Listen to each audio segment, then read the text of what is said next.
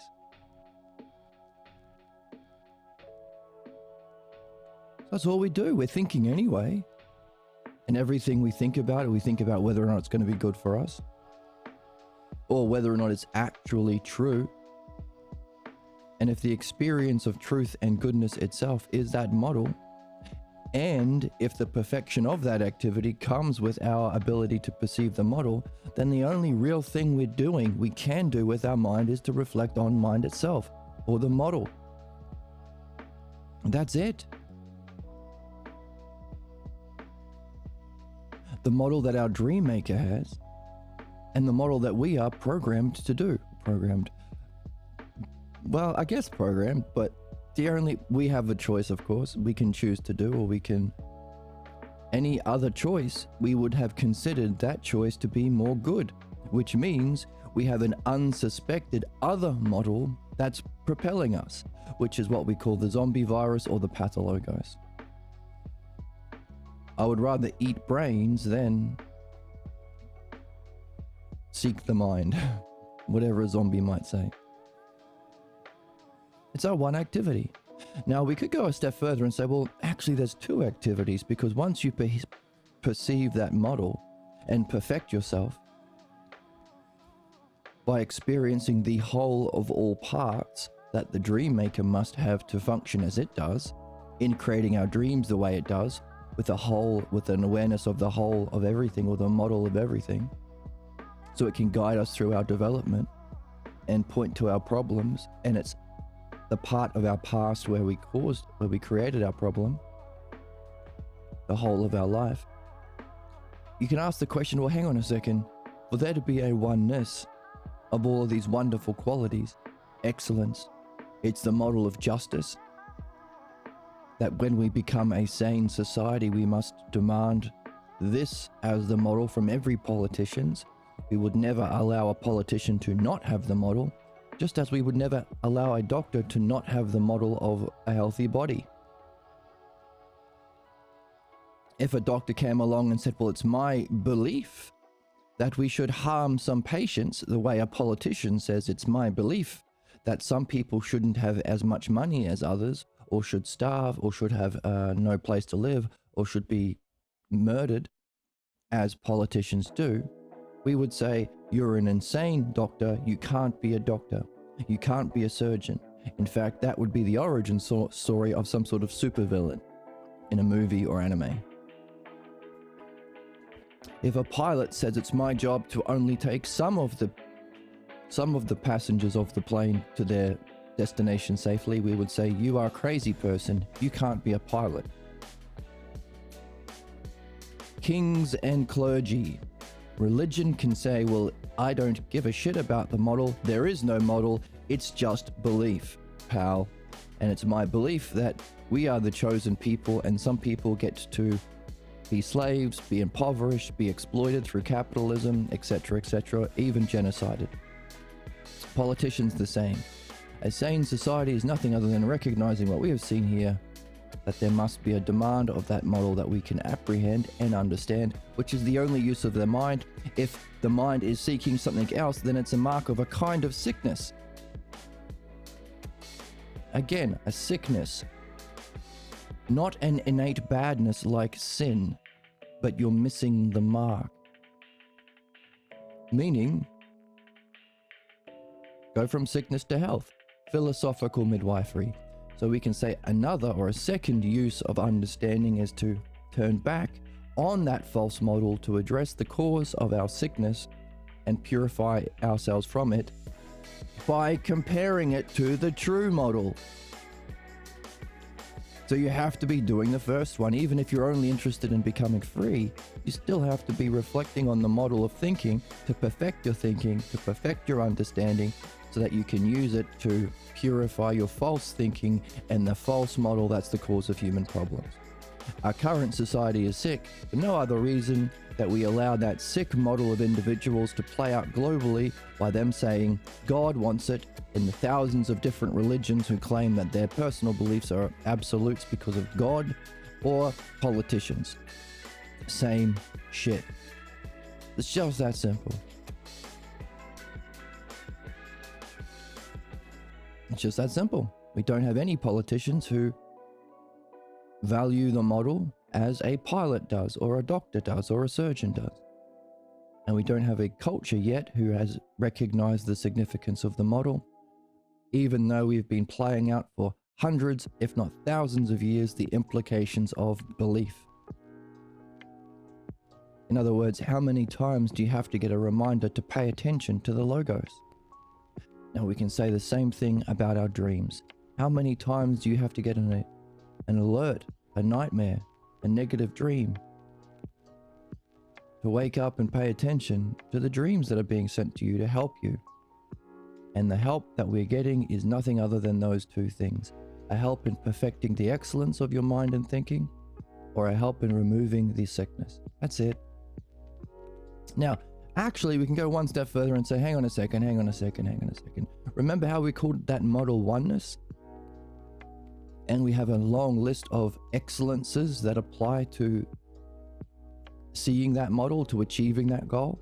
Justice, the model of justice, as we've been talking about, the model of beauty, excellence, reality, the truth of reality. All of these, and we also have been able to not just describe it in terms of its goodness, but understand it in terms of its oneness. It's a whole of all parts. It brings all the differences into a sameness. It's out of time, but includes all of time, eternity.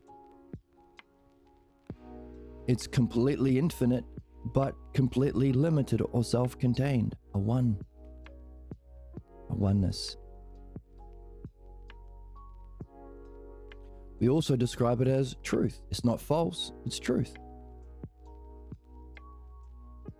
So if there are all these qualities that we can experience in a kind of goodness, understand in a kind of oneness, and recognize as truth, what's keeping these qualities together?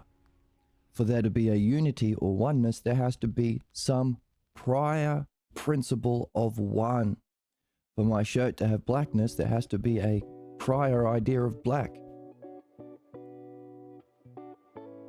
For there to be a goodness, for there to be a truth, good and true.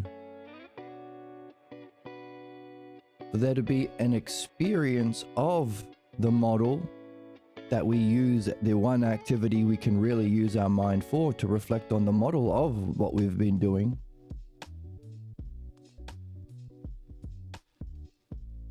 there has to be something experiencing that, right? Necessarily. What's perceiving the model? Or with our dream maker, what is the dream maker that uses the model and presents us with dreams relevant most appropriately to our parts, to where we are as a part or a stage? So you could say the second activity, well, we said the second activity is purifying our false model, but the two kind of go together, don't they? If you become a vet, you have to understand the model of healthy animals, but you also at the same time have to be removing any false beliefs you have about animals that you got growing up. If as a baby your parents said, oh well, cats are girls and dogs are boys, and cats and dogs get married, we would have to say, Talking about a bunch of slop. and it's talking about a bunch of slop. Here we go. Okay, go ahead, man. And we'd have to remove that and replace it with a better understanding of how animals engage in filthy sex. That's anti-feminist in some way. Sorry, If you don't know, now you know. now you know. So what's that other activity? Well, if the only real activity of thinking that brings goodness, truth, and oneness, and all of the other derivatives of those primary labels or categories, is by using your mind to reflect upon the mind, using your thinking to reflect on the model of thought, and you also recognize there is something that has a mind, that does thinking, let's call it self, would we also be able to conclude that by using analogy, by looking at our false activity, what perfects people's injustice and sickness and suffering, to never ever reflect on their false beliefs? So the most stupidest and harmful people in the worst relationships, doing the most harm, claiming to speak for God or for the law when they're just following their stupid beliefs. They've never reflected on their beliefs. They remain racist their whole life. They remain whatever religion their parents forced upon them when they were young, their whole lives. So the perfection of ignorance and vice and injustice, all of the opposites of those goodness terms, not beauty but ugliness, not truth but false, not goodness but badness, not excellence but fake excellence, not justice but injustice. If the perfection of injustice, pseudo-excellence, and what's false and causing of sufferings and problems is a perpetual reflection on false beliefs, while our excellence is that one activity we're really here to do, and everything will lead to, if it's a significant activity, it will ultimately point you back to this. As Socrates says in the Phaedo, all physical things have the same purpose: to demonstrate adjectives of that model. Beautiful things point you to beauty itself. When you see two sticks that are the same size, they're not actually the same size. They want to be the same. They're pointing you back to the model of sameness, which again is not physical. You experience it as physical appearances, as adjectives, but we want the noun. We want the model, not the creation. So if all activities and, according to Socrates in the Phaedo, all things point you back to using your thinking to know the model of thought, mind itself, and all injustices is equally the same, a perpetual meditation or reflection on, or a activity from a false model, then we can take the next step from what's false to what's the truth to what's true. 3. Our false model, the truth of mind, or the truth of beauty. But for there to be oneness, there has to be one. For there to be goodness, there has to be good. For there to have to be the truth, there has to be an idea of true. The true self, that which experiences even mind. So the true activity of self is for self to turn about upon itself and know itself as the model or nature or knowingness or all at onceness or whole or same self. And last time we looked at, while that's the true in terms of false, truth, and true, we seek truth. While it brings the true beauty, true excellence, true good, in terms of what we desire, our true goal, we can understand it, we can bring it into a oneness by recognizing, hey, remember how manyness and badness is a part disconnected from the whole, a limit that can't be unlimited or free, while the model is both together in the highest, all of the parts as the greatest whole, while the self transcends even whole. And we can say our true activity of self, while the true activity of mind is to turn around through our thinking to know the model of mind, so too the greatest activity of self is to likewise turn around and know the one self, or the whole that isn't parts self, the same that's not different self, the free that can never be limited self, the self that can never be pathologos self. Using understanding.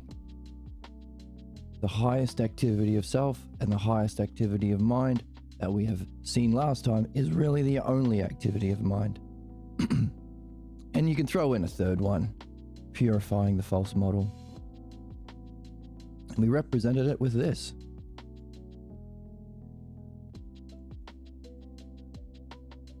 A simple Venn diagram. If the whole is here, but whole can't be the same as parts, they can't be overlapping. Everything is some sort of combination, except for our problems, which are only parts.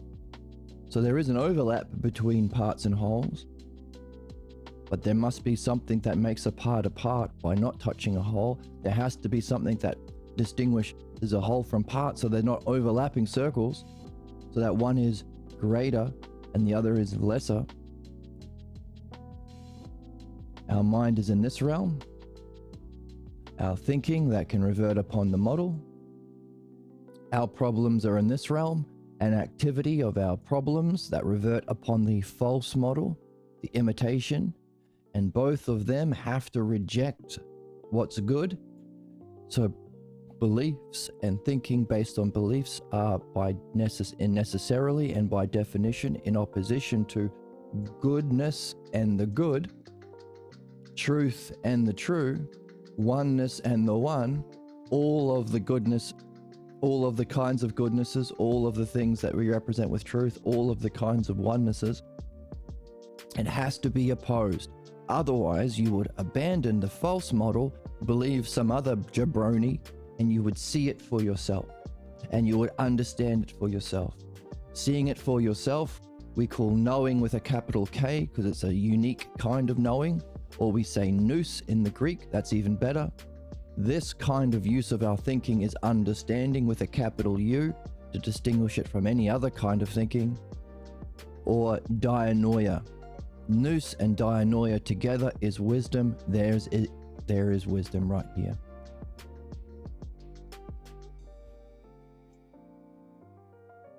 Equally so, that false model of belief and our thinking or functioning from that model, both of which opposes the mind and the self, It's the thing that says you are not good enough, just be a believer. You just be a follower of Jesus, of Trump, of leader, of mummy and daddy. Sacrifice your self goals for the king, for country, for family, for God. Sacrifice as Abraham was instructed to sacrifice. Abraham we talk about because the big three religions, Christianity, Judaism, and Islam, all have Abraham as their root. And the root analogy behind all of them is as Abraham was told to murder a person, his son, so not just murder something, but kill what he loves, so too must you. Which is why the pages of human history have been soaked in ignorance and blood. So, and ignorance therefore is that false model and that activity. Ignorance is here. And we have been saying the model can be apprehended all at once, so we can call it ousia. And the activity is a use of language and thinking and reasoning, that's logos. But what we just said today was actually the model itself is apprehendable and graspable with intelligence, so it's also logos. Meanwhile, the activity, even though it uses language and reason, the logos, you direct it upon the model. That's a turning about upon itself. So the thing itself, thinking, is turning about upon its source, the model of thought, mind. So it's a kind of ousia. So ousia and logos are different things, kind of, but also together. They are aspects of each other. Both imply the other. For there to be a turning about upon oneself, there has to be some intelligence that does it and recognizes it. And you can also break down the pieces into parts of understanding. All of that's the logos. Just like the logos is directed upon its source and uses the source as the model to everything that we think. We think in terms of whole and part, greater and lesser, same and different.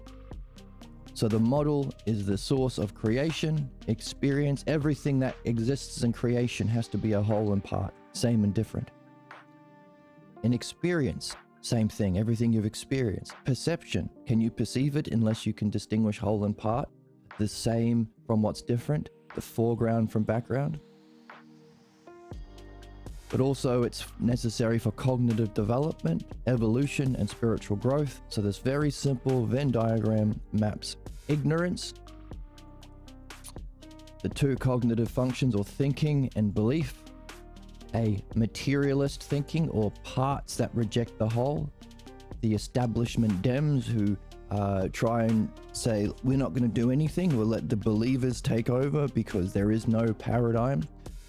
There is no model of a healthy body for doctors. There is no model for a plane that stays in the sky for pilots. There's nothing. Just be little bitches for the fascists. That's 5. 4 is belief. 3 is understanding, the activity of wisdom. The model, wisdom is having the activity and the model. The model is 2, nous, or the model of understanding. And then we have the 1, self, here, which would imply there is a kind of activity of self using whatever understanding you've developed, dialectical art you've been perfecting, to turn about on its model, or the self knowing the self. So we can say, well, you can use thinking and mind to know the model of mind and thinking, or a kind of activity here that would be even higher, that the self uses mind and thinking to know itself. 5, 4, 3, 2, 1 as the activity, and we give it these names because these are the ones that Parmenides outlines when he gives us the dialectic, the greatest book never read. But he misses the final one. He leaves that out for us to do, the mysterious 10th hypothesis. So you've got a mind. All you can really do is use it to turn about upon itself. Anything else is a mark of a problem. So anytime you're not using your mind to know the mind, that's a clue. So you can purify your model.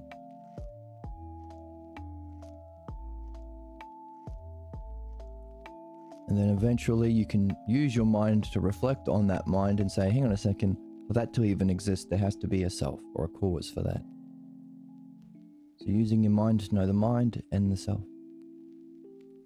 while perfecting a false belief about mind or reality and a false belief and image of yourself. It's that false belief and image of self and reality that's the cause of our problems or ignorance. So that's where we are in the text.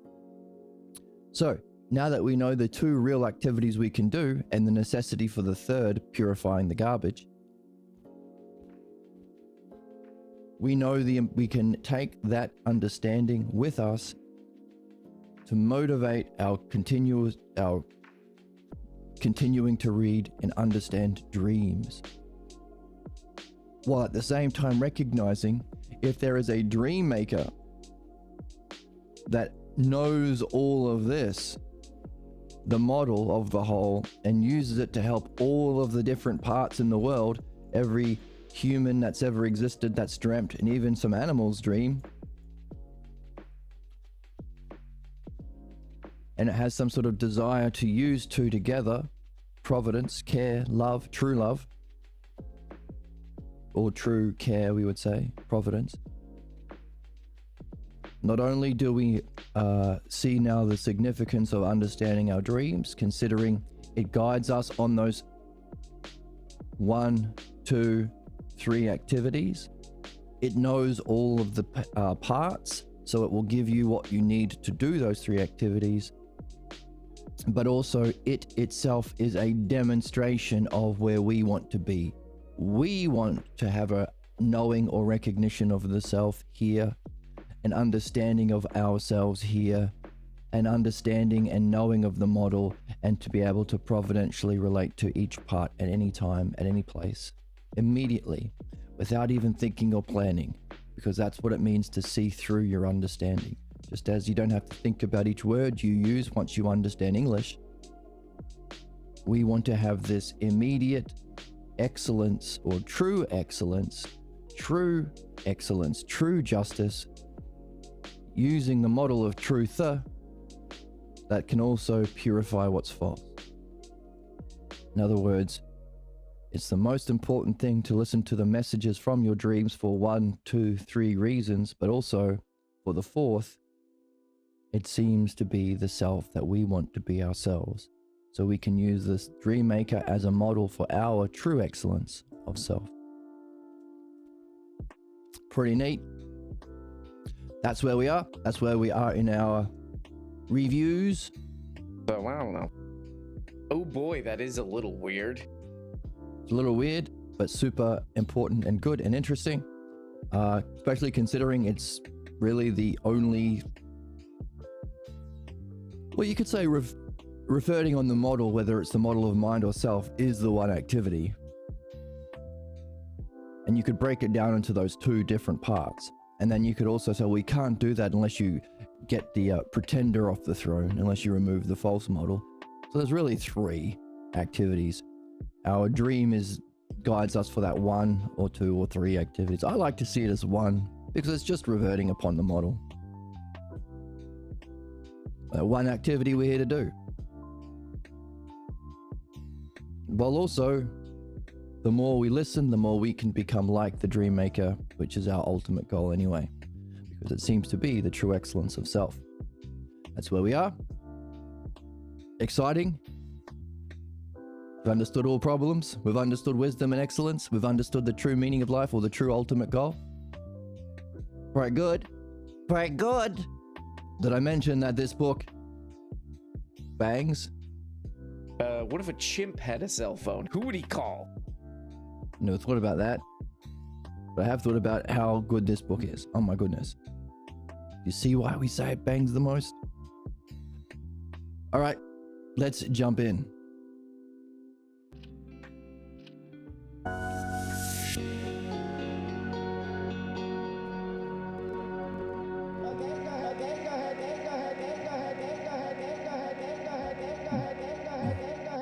Don't be disgusting.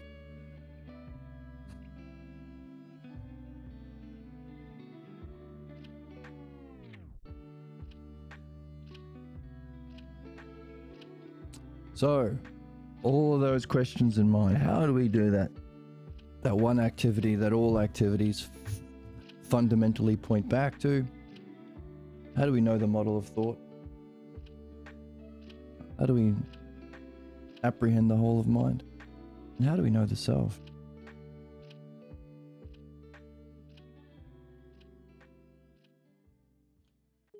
Let's bring in our dudes. Socrates. As it is as you say, as what did he say? Jesus. It is as you say. Oh my goodness. It is one thing.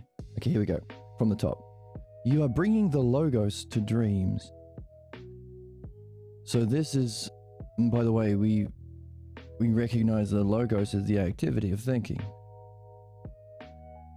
that we perfect through the dialectic when we revert upon the model, as we've been doing.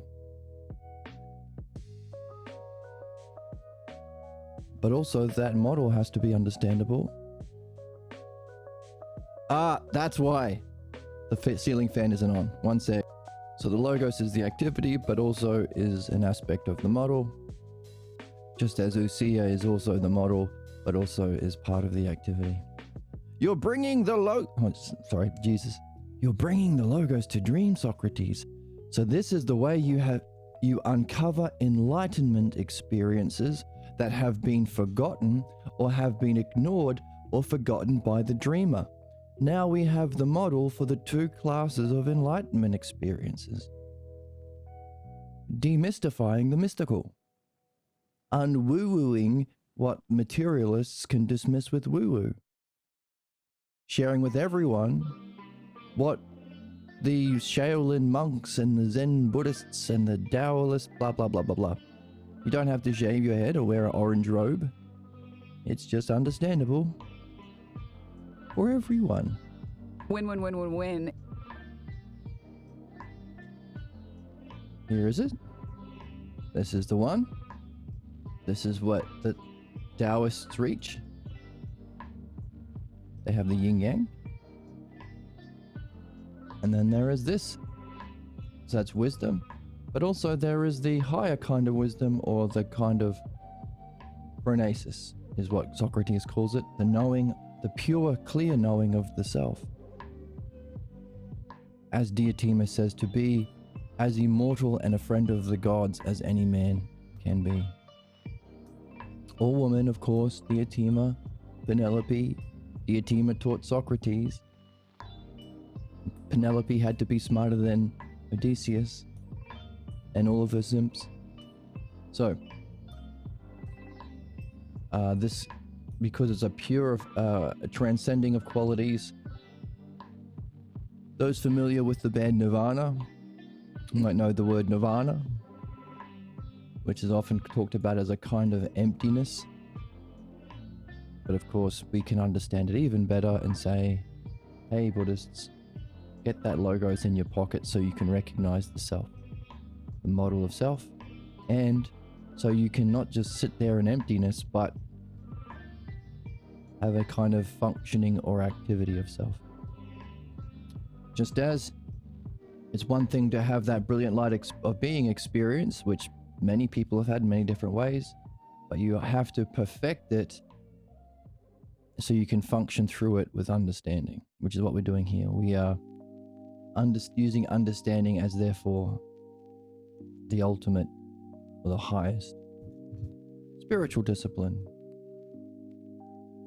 because that understanding allows us to revert upon the model. So it's a kind of meditation, but also we get the understanding too. It's a win-win. It's a win, win, win, win, win, win, win, win, win, win, win, win, win, win, win. That one's perfect and exactly the case. So, two kinds of enlightenment, 1 and 2. And also the one or two things we can actually do. And we can add number 3 in there, fake enlightenment. To understand why people are so addicted to their problems. And why so many people would fight fiercely against, like Beefgate 2025, when I was banned from the Majority Reports Twitch chat for doing the crime of agreeing with Emma. Bless you. Excuse you. Bless you. Bless me. And saying, yep, she's right. Here's the word for it. But of course, gatekeepers abound. People who are down here and are in that 3 ignorance want to pretend to be a knower by crushing people and denying the model, crushing the logos, sadism, the addiction to inflicting injustice on others as a fake knower. Either one or two. So again, by having this model, we can recognize the 3 things. We could recognize wisdom, we could recognize the ultimate goal of knowing the self, and we could recognize its human problems by the distortion. That's the significance of analogy. Pretty good. Win-win-win. Win-win-win-win-win.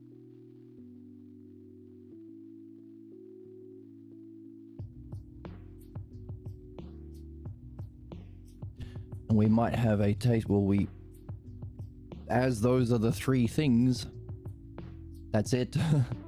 I want to say there's only really one thing, reverting on a model, but to break it down, there's only really 3 things. That's all we can do. So what do you think the dream's going to be doing?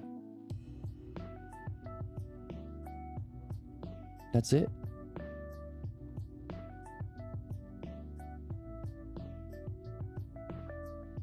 That's it.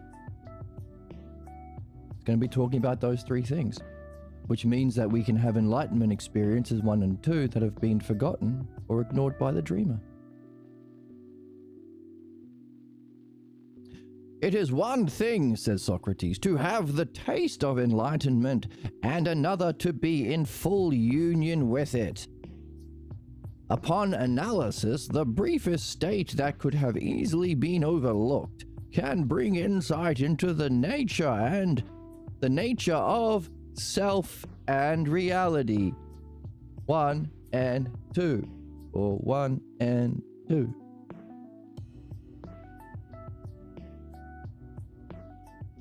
Now, because we know this model, we can use the language to actually make even clearer distinctions if we wanted to.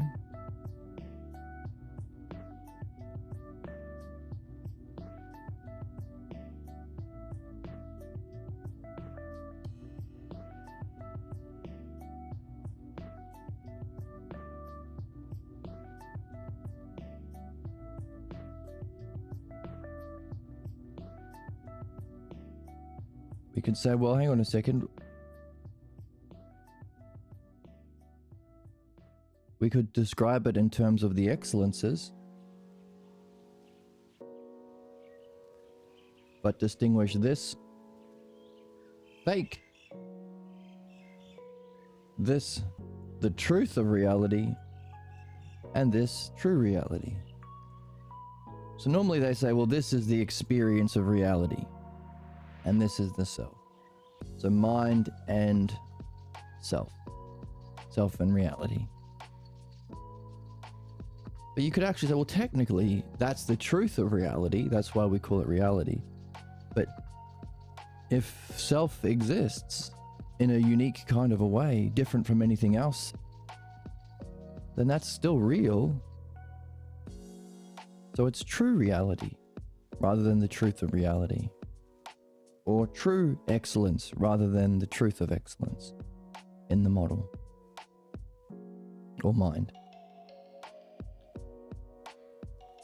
But loosely speaking, we can say this is reality and this is self. Why not? Giving us the 2 kinds of enlightenment experiences, both of which has its fake appearance, physical appearance through belief. that has to reject the truth of self and reality. So saying that reality is bad and you are, as a self, bad noodle. To that we say, Unbelievable sluts these days. It's a total shit show.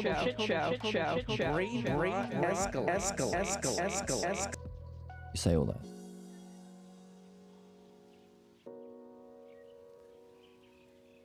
With analysis, we can bring insight into self and reality. To remain in that state and discover its depth brings the mind to realize why it is that the pure light of divine luminosity is a dynamic presence. So we can discover its depth while remaining in it. Ah, interesting. The dynamic, as we know, is mind turning upon itself. Some of the powers of mind can then be unfolded and explored. Mind turning upon itself, what we've been saying is using your thinking to turn upon the model of thinking. Using the mind to know the mind.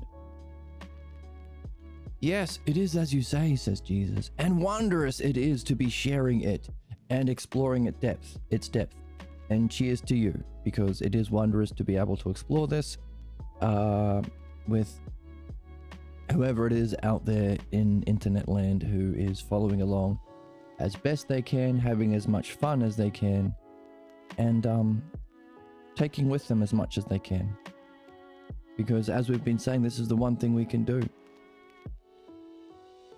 Well, and the opposite is the cause of the problem. So whatever sticks, whatever you can take with you is going to be beneficial. And it's going to have a beneficial effect on your death and reincarnation as well.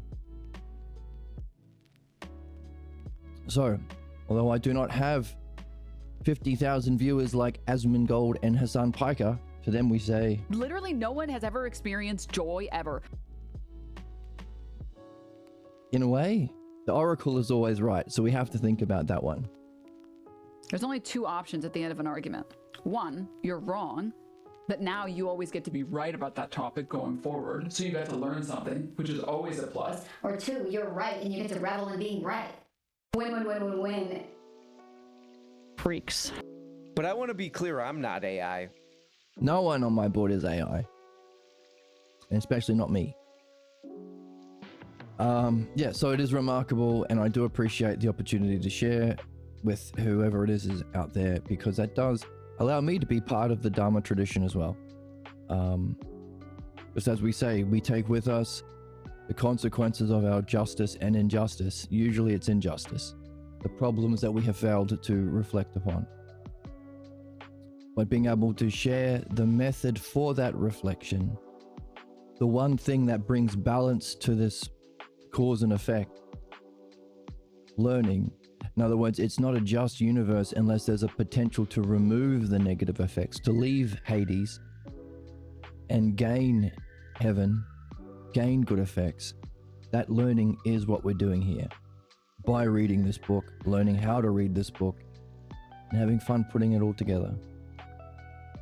So it's a necessary activity that has to exist in reality for there to be justice. And it also means that sharing it with others is a necessary and just thing to do. So by there being however many people watch the vlog or tune into the YouTube whenever they can, that's something that's going to be beneficial for them, and also as a justice that I can participate into as being part of the Dharma. And equally so, I encourage, well, not me, but as the one of the aspects of the dialectic is sharing it, then use your voice, create what you can create, but recognize that it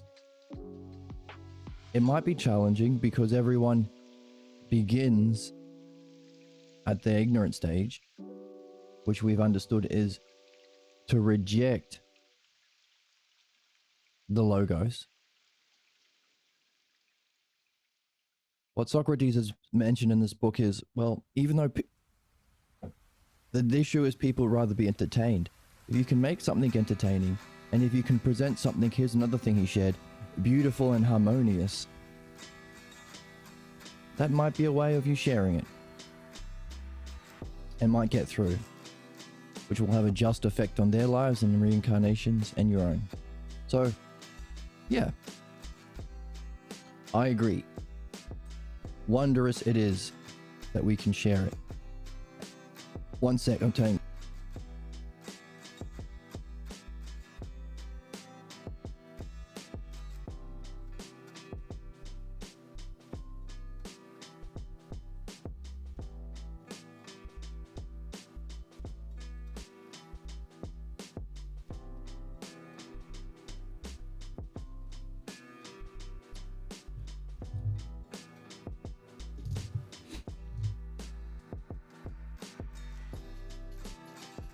Wondrous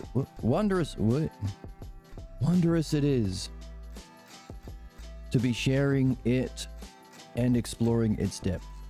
Truly it is a bountiful gift beyond all else. For the mind to know itself through dreams is remarkable, as is the depth of knowledge it transmits. Yup.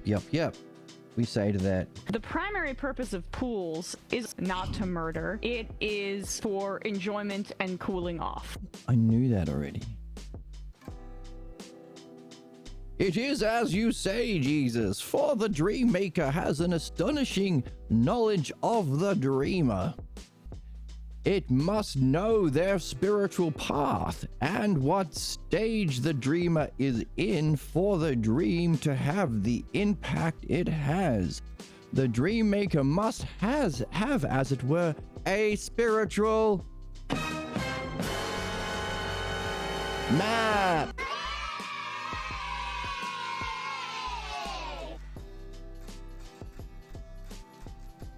Maybe like this? Maybe? Where's the problem is that you can't reason someone out of a position that they didn't reason themselves into. All right, enough. Gooners.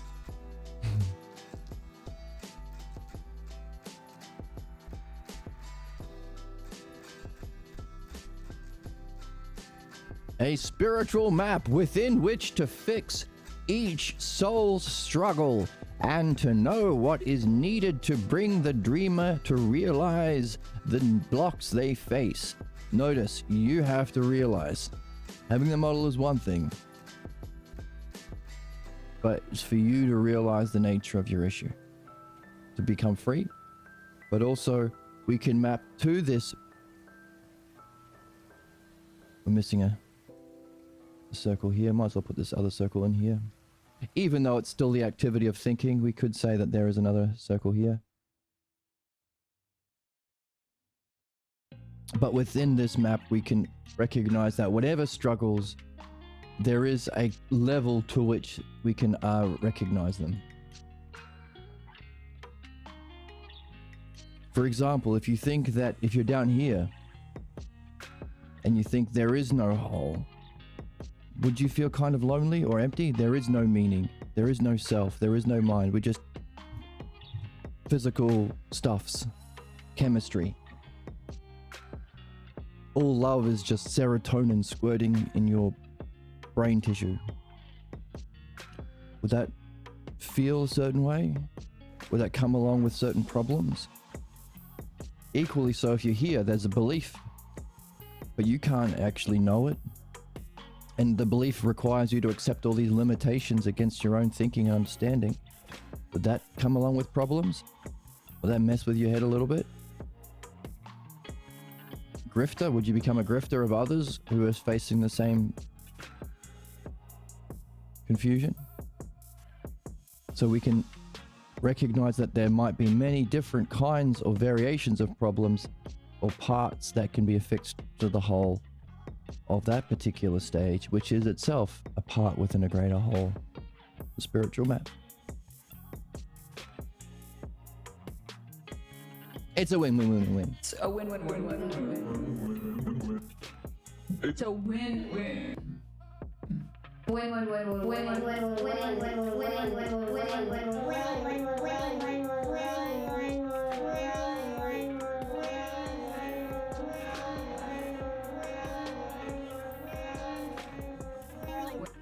wide-eyed, and I don't use this kind of terminology lightly, dimwits.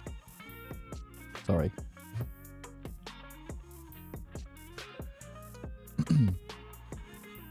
So recognize the stage to affix the kind of struggle we're in related to that stage. And to use that understanding of whole and part together. Back so bad today. To present what's needed for that next stage of development to help bring the dreamer to realize the blocks that they face. Hooray.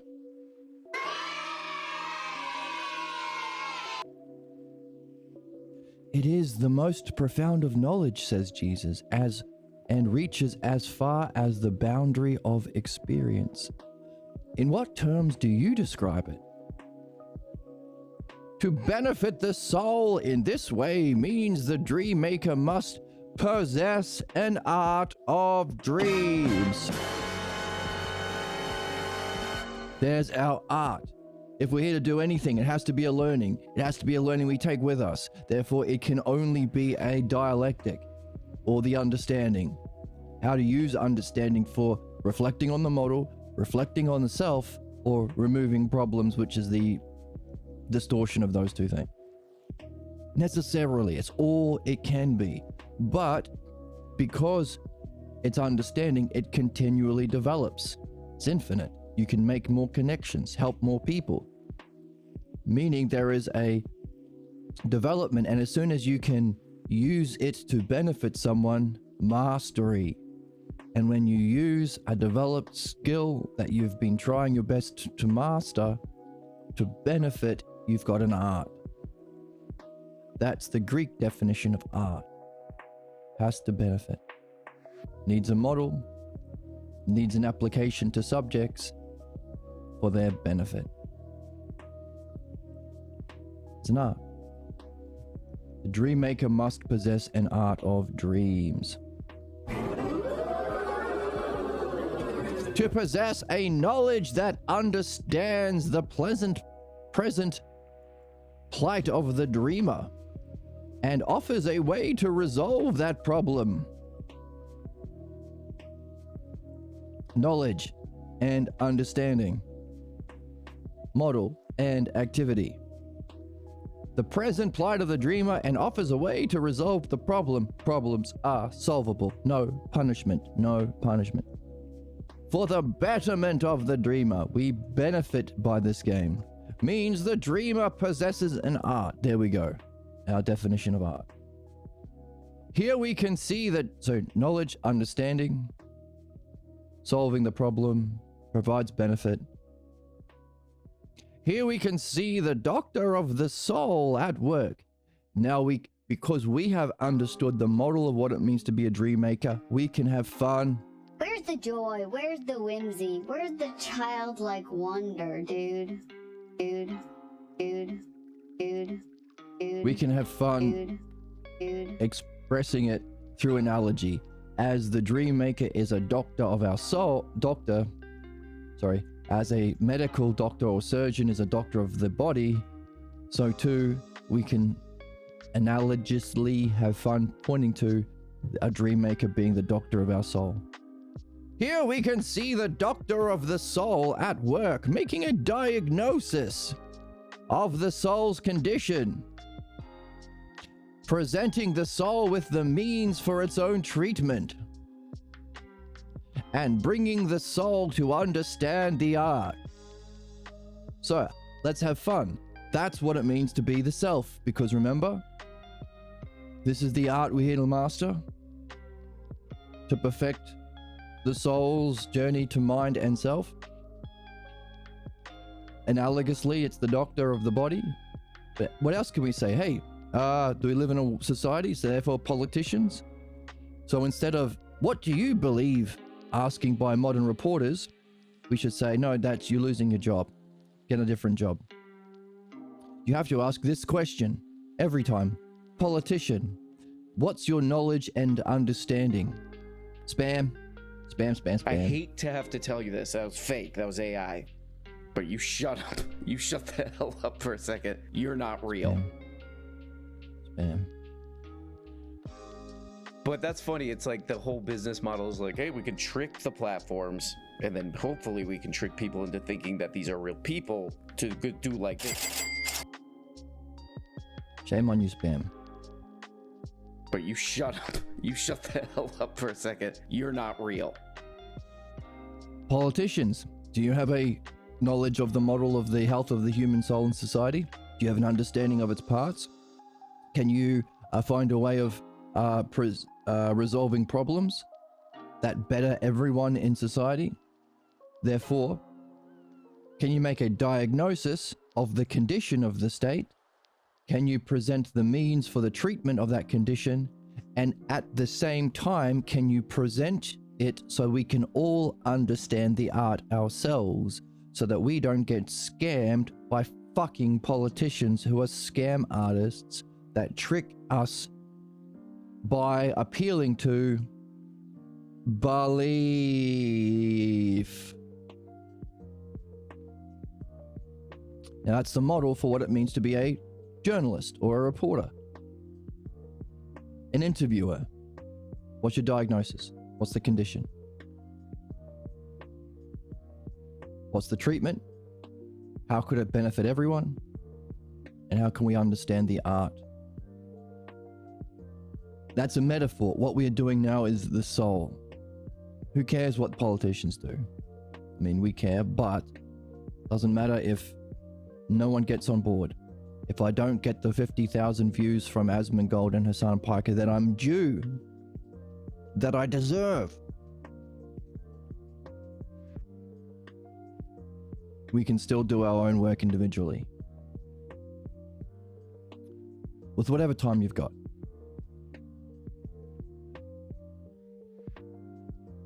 The doctor of the soul makes a diagnosis of the soul's condition, presents the soul with the means of its own treatment, and brings the soul to understand that very art.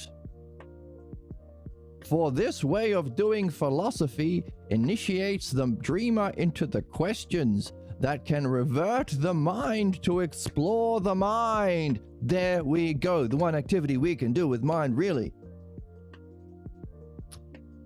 So, this is doing philosophy, which is what? Asking questions, which initiates the dreamer into questions. That does what? Revert the mind to explore the mind. Wow. Wow. Which is meaningful. The most meaningful thing we can do. So there's our hypothesis that the one thing we can really do is what we did today. Use our thinking to know the model, or revert on the model of thinking itself. Asking questions about it is an initiation into that kind of reflection. Our excellence, the excellence of thinking, to revert on the model of thinking.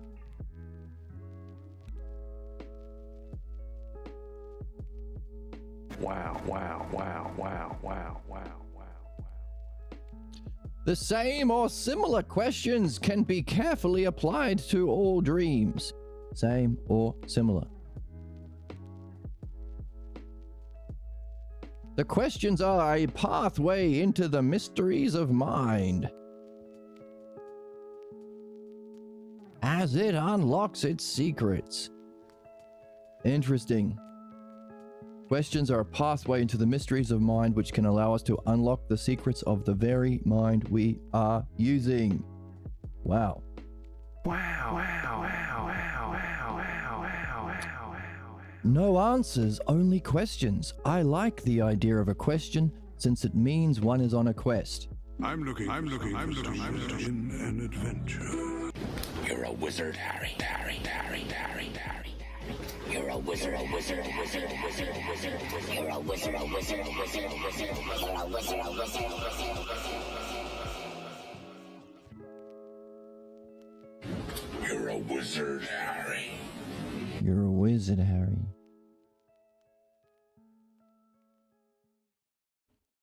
Carrying a question is to be on a quest.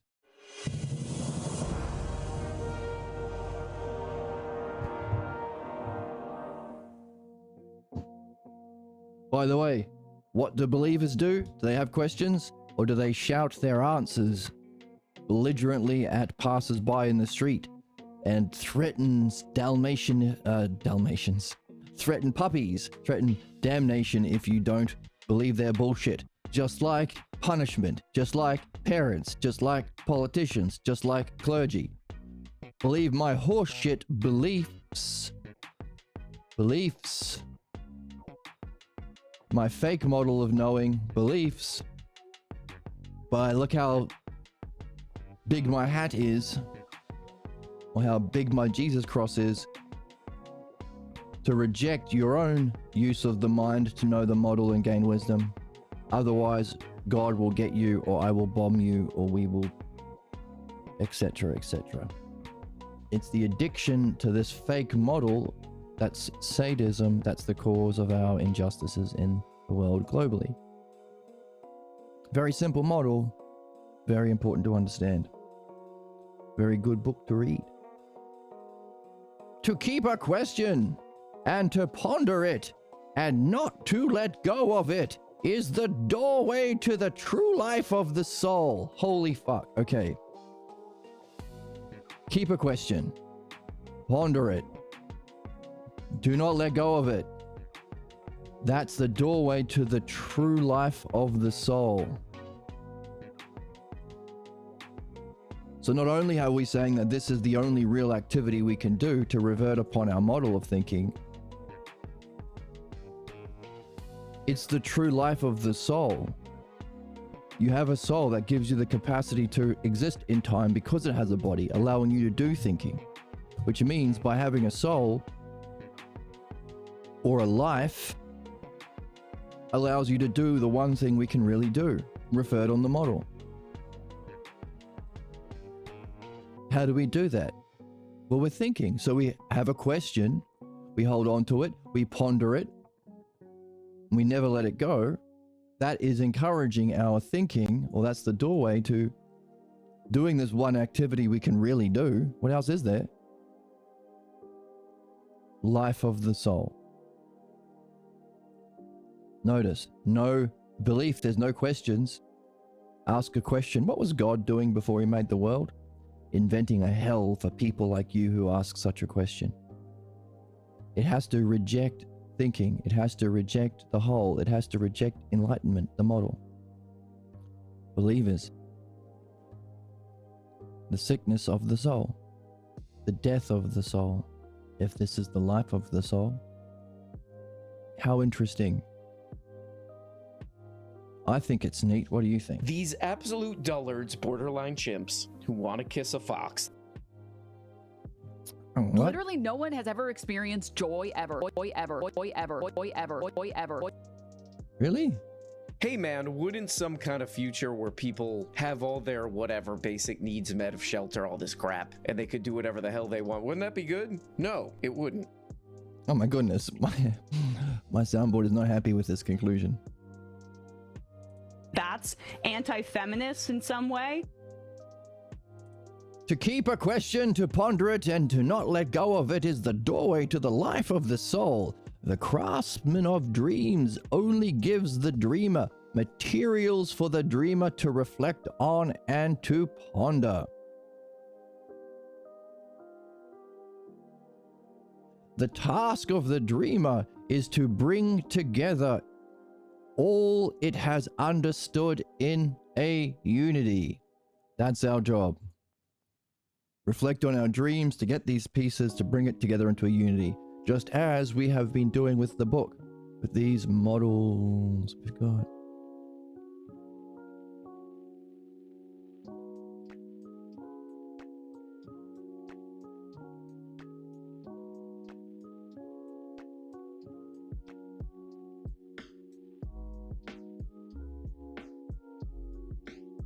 What does that mean? Pondering and reflecting on dreams awakens a recursive intellectual ability. Recursive, which is the fancy word for turning about upon the model. That matures as it is cultivated. The more you do it, the more you ponder and reflect on dreams, the more you can awaken your excellence, goodness, that intellectual ability. It matures. It's not a one-off. Do it every morning. Over breakfast. The content of the dream is the activity drawn from the life of the dreamer for contemplation.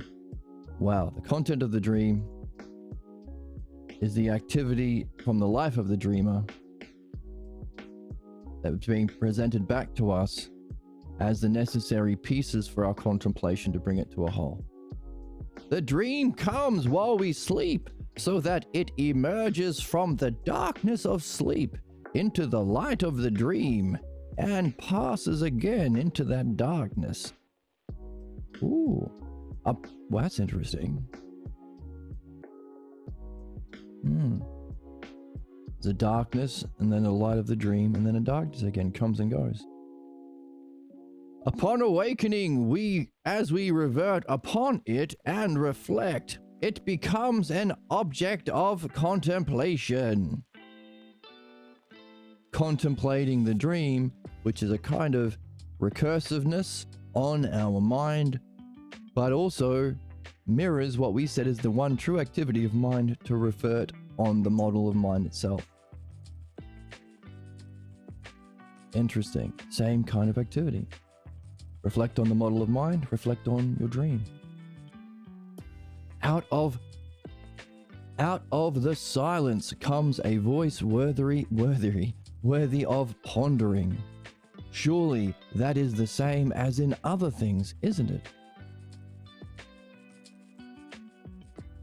Out of the silence comes a voice. So I think he might be referring to the opening line of the Gospel of John. The first was the Logos. Or out of the void came the Logos, came the Word. The Word is Logos. And nothing came to be other than from self. So the recognition that the self Logos, the self and the Logos, was the first. Maybe he's referring to that. Very true, Jesus. Because the same dynamics mark the very nature of our existence. We can easily see it in the waking life of man. For as each thought emerges, it quickly returns to an emptiness. Waking life. Like that movie.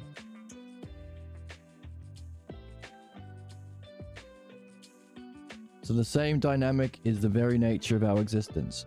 From a darkness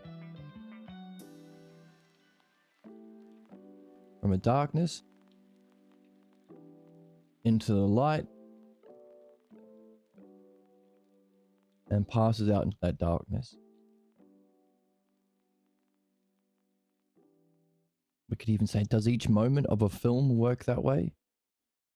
There's a gap in each film, and between each film strip. By the way, does your eye take pictures like a film, 30-something times a second? Could reality be this? Our thinking is. Each thought emerges and then returns to an emptiness. So I've seen Pierre, the author of this book, do meditations where he directs us to this awareness. Watch each thought as it comes up. Where does it come from? Where does it go? That's pretty much the basis of the questions that he asks in the guided meditation. Keep in mind, the author of this book is Buddha, the Dharma successor of the Korean line of Buddhism, because he demonstrated an understanding of spirituality that transcends the other Buddhists. Why? Easy. Logos. Understanding. So, as each thought emerges, so you can play with that if you want. You're meditating, sitting quietly somewhere. Watch each thought as it comes up and disappears. Now we're adding an extra element. So you might recognize that from some yoga retreat or meditation group you've done. The difference is we're recognizing that they're all sent for a reason. You don't have to just watch them, you can take notes of each of them. Got enough notes, you can recognize a theme that emerges. That theme can be an object of contemplation about those two things. Reverting upon the model of self or mind, or your fake model and what you need to see about your false belief about self and mind, or self and reality that's the cause of your problems. It's going to be one of those two. Now, what might be really fun is to see how those thoughts that come up out of the darkness and then into the light of awareness and then into the darkness again, how the themes and meaning of those, or let's not say meaning yet, but how the patterns and themes and objects and meaning, how the themes of those might complement or reflect those of your dream. Maybe your everyday thoughts work together. Let's keep that as a question as we read. Bring in our dudes. Each thought emerges, and it quickly returns to an emptiness. So in the same way, it is out of this emptiness that each perception and thought is framed in successive states of emptiness. What a sentence. Put that on a throw pillow or a fridge magnet or a bumper sticker. So we've been saying thought, but also perception. So maybe that might bring in this vision element, like in a movie theater. This emptiness is only an instant.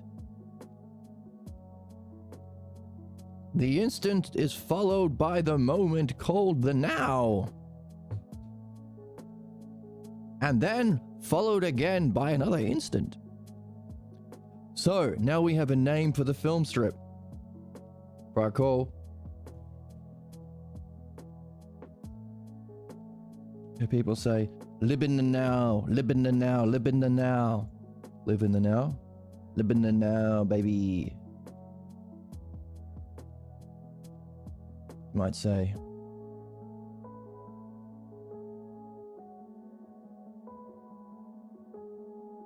is it like a film strip?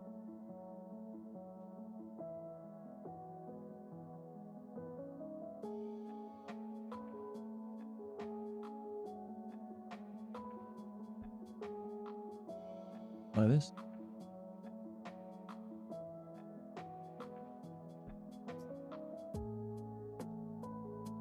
We can affix terms like light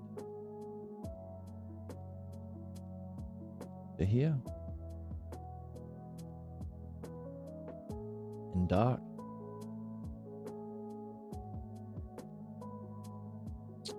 Glue gone on my drawing pad with these little bubbles on it. Darkness here.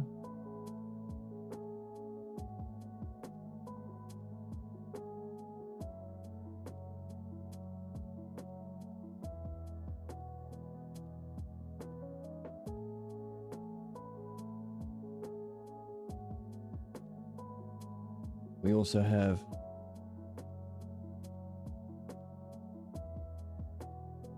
thought, perception, and dream in this part here, and state of emptiness.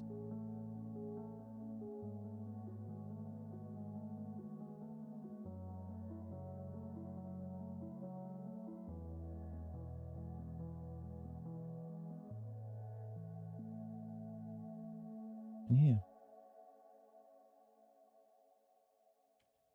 The emptiness is only an instant. The instant is called the now. So maybe it's better to do it this way.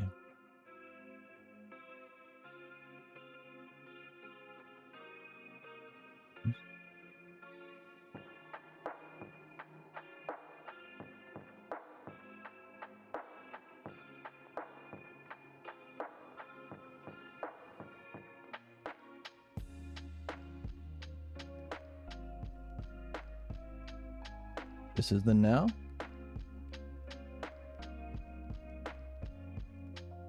Right now. And this is the instant.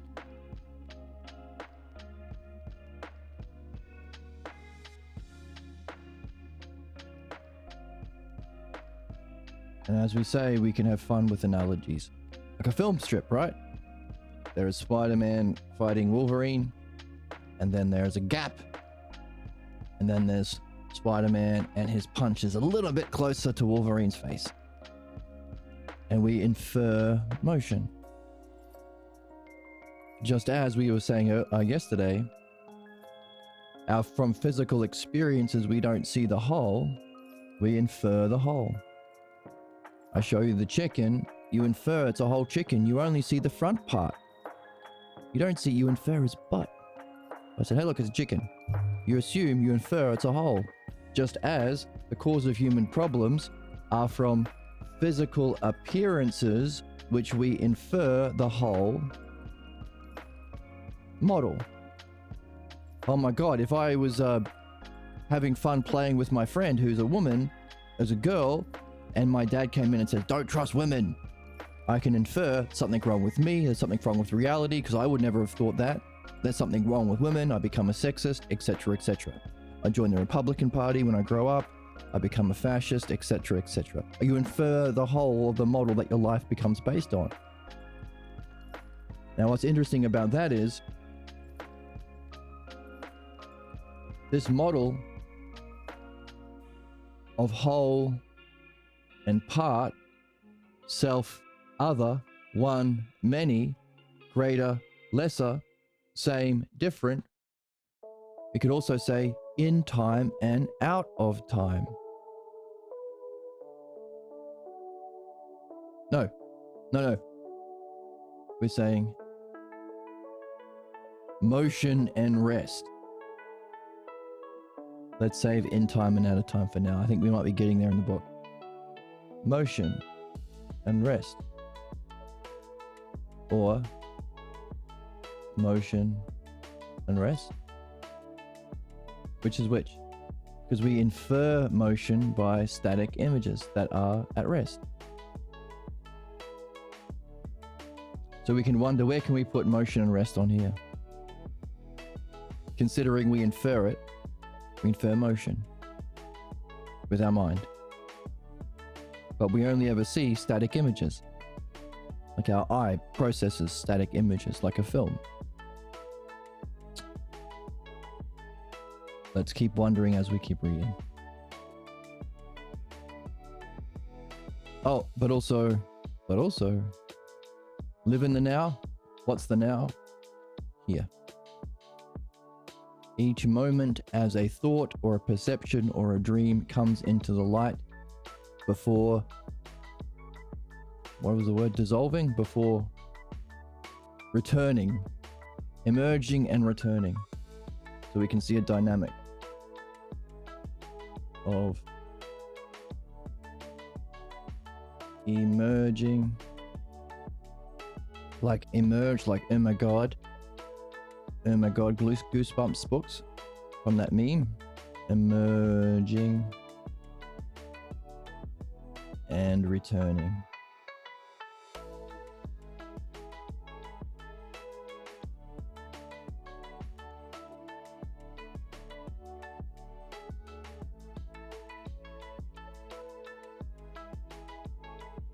Emerging and returning. That's pretty neat.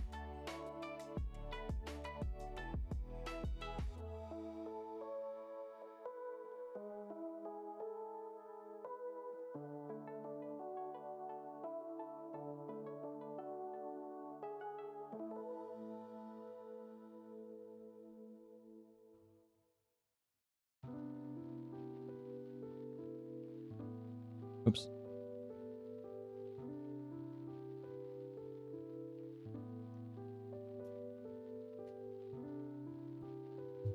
This emptiness is only an instant. The instant is followed by the moment called the now, and then followed again by another instant. then the instant is all that is, and it is in front of us. What? Oh, okay. So from all that is comes the appearance of the now. The mystery is right here. Among your followers, who was it that set this out for our reflections? Notice, this is the whole lineage of Western thought, philosophy, and spirituality condensed. So he's saying, hey, from Socrates, did you get this from what, Homer? From Xenophanes, Parmenides, Diotima? Which of those? And then after you, was it Plato, Plotinus, Damascus, Proclus? Those are the dudes in thought, that's all of them. And there's Pierre Grimes who brings it all together and then gives us this book. Then there's us.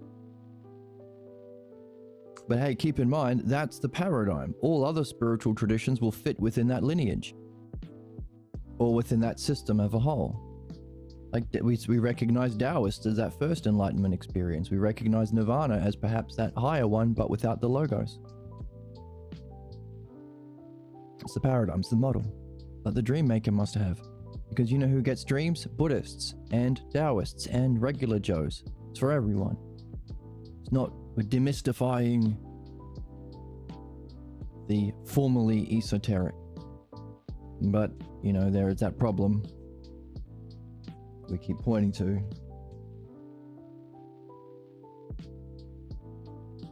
If you want to make some teaching private so it can earn the title of being esoteric, all you have to do is state it clearly and simply and you'll find no one will get it. So that's an issue.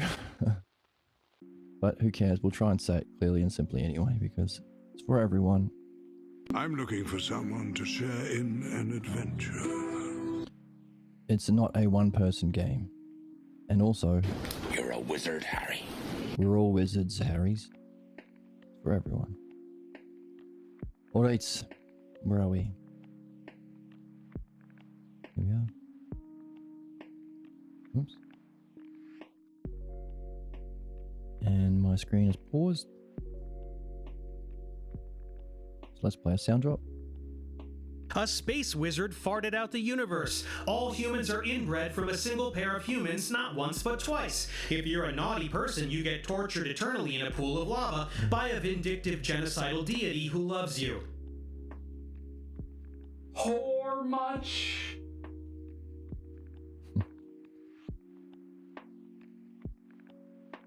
Who was it that set this out, says Jesus?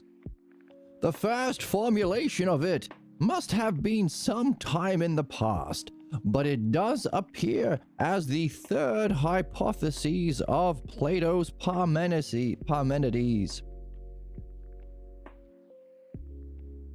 Each successive moment surfaces what is most proper and due in the present event. So, there's an appropriateness to each moment or now from the instant. Meaning there must be some level of intelligence that is able to judge whether or not what's appropriate. What does this sound like? Each question in a dialectic from which your model of the whole in the instant can emerge in your question in the now, in a question most appropriate to the person where they're stuck or where they're so in their excellence or in their block. So this third hypothesis marks how all motion exists, how all thought comes to be, how all dreams come to be, but also marks the nature of dianoia, understanding, the dialectic we're here to master. And if the ideal hero, Hercules or Penelope, has her state of mind in heaven, but also functions well in Hades, can we say we do both? Have our state of mind in the instant, the model, the gap, and our functioning that emerges from that is most appropriate to our circumstances in that state of excellence, the ideal of the samurai?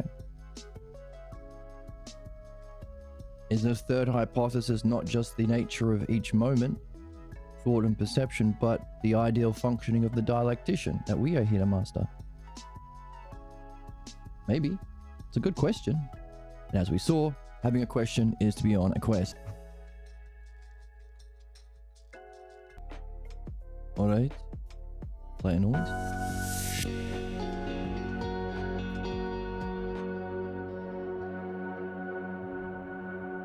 Each successive moment surfaces what is proper and due. Most proper and due in the present event. Notice, if this is providence, what believers say, as our friend said yesterday, don't judge, don't think, all religions are good, all beliefs are fine, even fascist, sexist ones. Bullshit. Surfacing what's proper and due is what's kindness. Not lying to people to be polite or nice. That's not proper. That's not what's due in their development.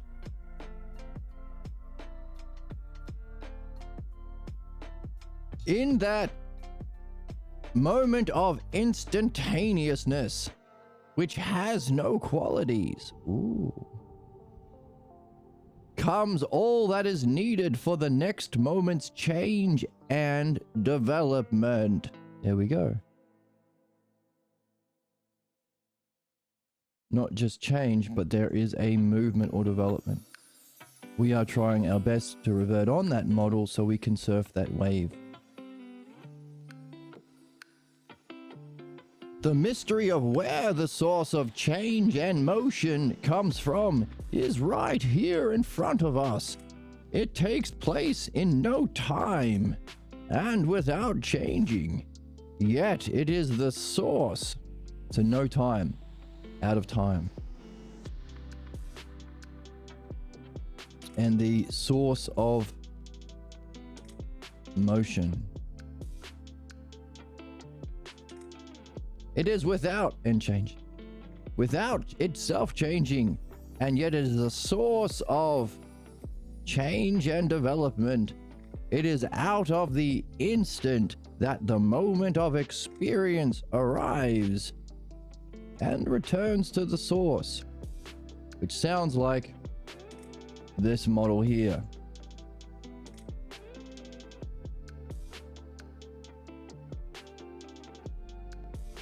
It's out of rest that we get motion.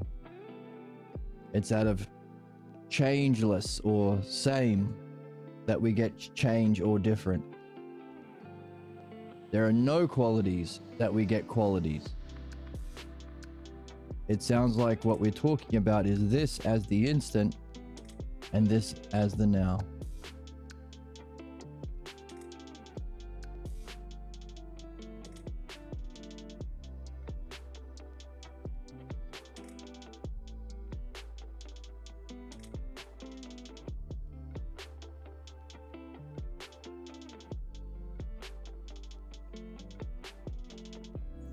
No, also out of rest we get motion. Out of same we get change or difference.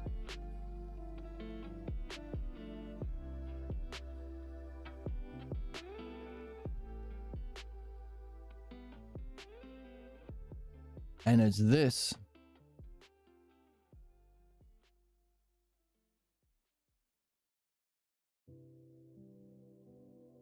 that we experience.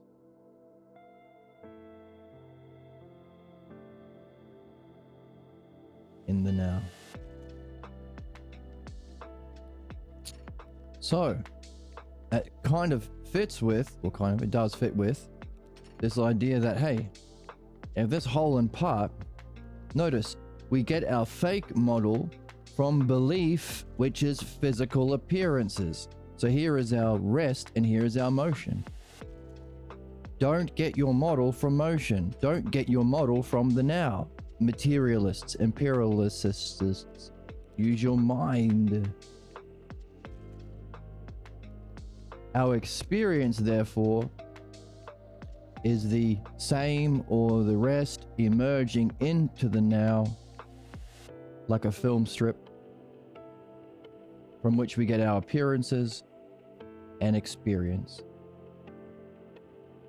So appearances and experience is this part here. Pretty cool. Pretty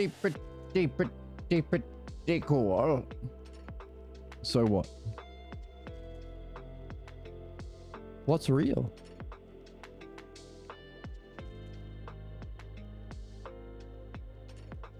Our appearance is real?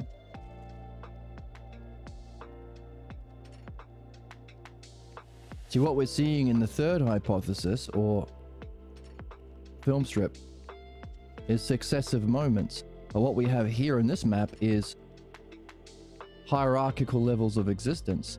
Appearances down here, mind or the reality, soul separated from body here, and an even higher dimension. These are dimensions or ontology. So while we can see it play out through time, ultimately what's real is the self. So appearances or experiences like thoughts are not real. They dissolve. Dreams appear real, feel real for as long as you're in the appearance, but ultimately your dream isn't real. So we can say these moments in time that come and go, emerge and return, are just appearances.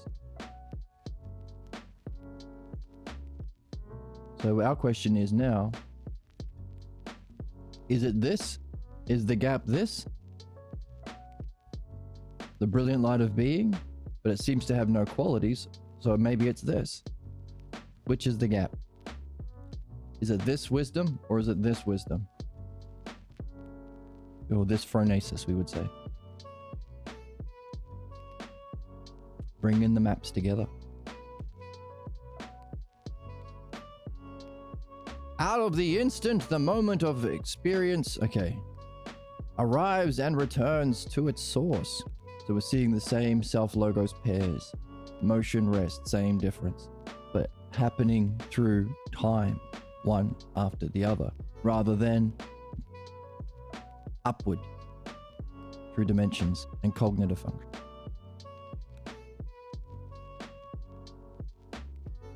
And it must fit perfectly and be in harmony with all that has happened in that past moment. Now, for it to fit so smoothly with the past moment means its astonishing precision must be the result of an extraordinary craftsman. So it fits smoothly, harmony, astonishing precision, an extraordinary craftsman. We're learning about the dream maker, but also the maker of each moment. If you want a fancy name for that, you could call it the demiurgos, which means God the creator, or whatever makes each moment in our physical appearance and sends us our thoughts. Is it the same as the dream maker? Yes! It must have an internal integrity of vast proportion. It must fit most precisely to the past conditions of each thing, each thought, and each perception. There we say, thing.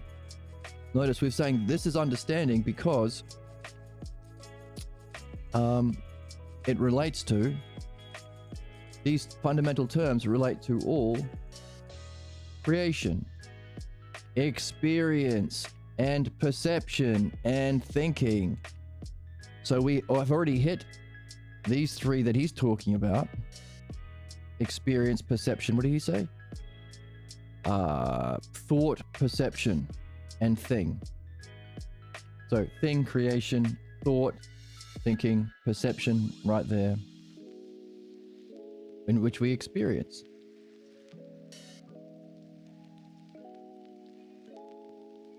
So just as all of these primary terms and this model has to apply to this, everything is a whole and part, we can see that the use of these 1, 2, and appearances through time also apply to each thing, but also harmonize the development of this. So this development of our experience, perception, thinking, cognitive development, evolution stuff from ignorance happens through time. That's our development. That's a learning. So our soul's evolution through this map happens through time, like a film strip. There's this model being shared into that model. That's pretty neat.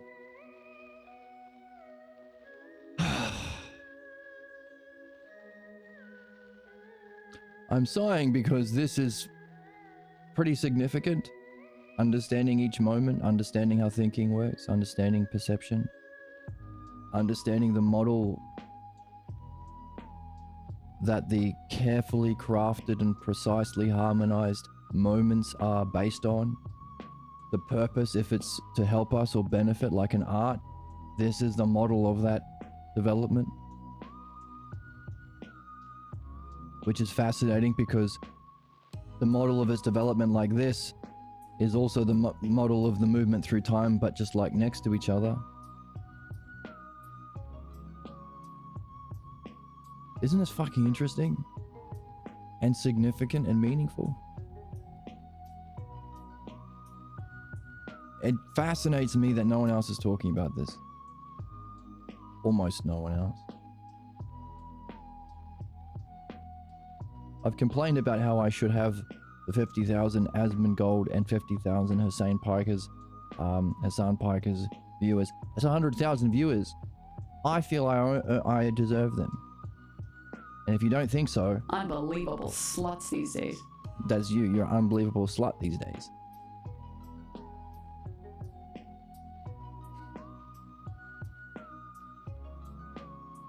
I don't know, it makes me sigh sometimes thinking that I'm doing these streams to nobody, but not nobody. I see people watch the vlogs, and every now and again someone will pop into chat, but what kind of a world would it be if we understood all ignorance, we understood all wisdom, and even the higher state of enlightenment itself, and each moment through time? How significant would that be for our conversations, our society?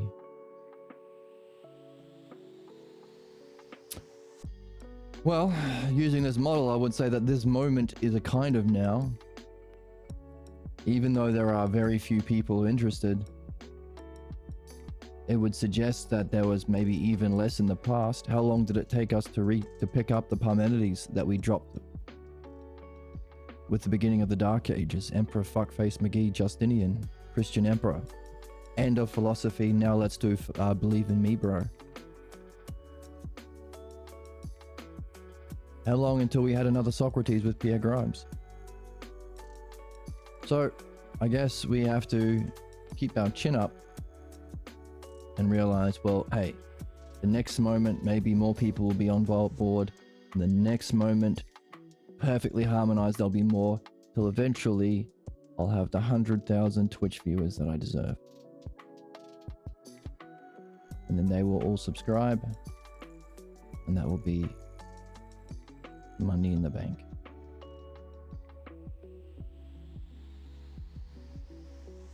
No. I think it's so awesome.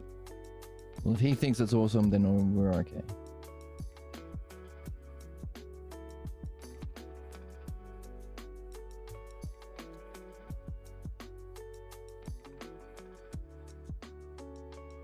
It must fit precisely the past conditions of each thing and each thought and perception.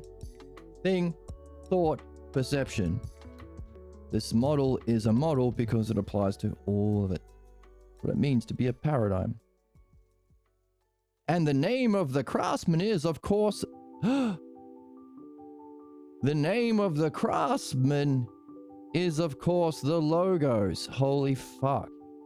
That's an upgrade. We've been talking about the logos as the activity. For each of these levels, the activity based on the model is the logos. We've also said, well, actually, to know the model is ousia, but also there's logos in there. So you could say the logos is both, or ousia is both, logos and ousia. But actually, the logos has a kind of a will. Meaning, if the self is doing this, it's the self logos that has an existence that's using the model to create the parts. So we've gone from the logos being the activity that we perfect through understanding as the meaning of life, the dialectic, but also to ousia, the model, you're also directly apprehending the logos. So logos isn't just rational, it's knowable, giving us the word intelligible, but also it has a life. It's doing shit. It's crafting each moment perfectly. Holy fuck. That's a big upgrade for us.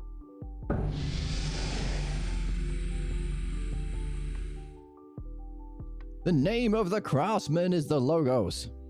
However, beyond that, it carries the wishes and goals of the streamer into the next moment. So it has its own direction and guidance, but it also carries what you have been seeking, which will be one of three things. You'll either be seeking the playing out of your fake model, causing your problems, seeking to return your thinking upon the model of thought, which brings about your excellence, or to use your thinking and activity or logos to know the self. The self logos has its direction and guidance, and your logos is too. So those are is brought along with it. And so I suppose what we are asking for is, how can we have our self logos match the self logos, or our individual logos align with the self logos, so that we can be ourselves, knowing our highest excellence of self, knowing the model of excellence of mind and thinking, and use it most providentially in each moment. Now this brings the ideal of the samurai that we've been talking about, to act perfectly and appropriately for the situation without even having to think or plan ahead of time, like martial artists train for, or when you're in the zone when playing sports. It has to be this. It has to be this kind of excellence for the dream to function at each moment, 30 some times a second. Everyone's dream, everyone's thoughts.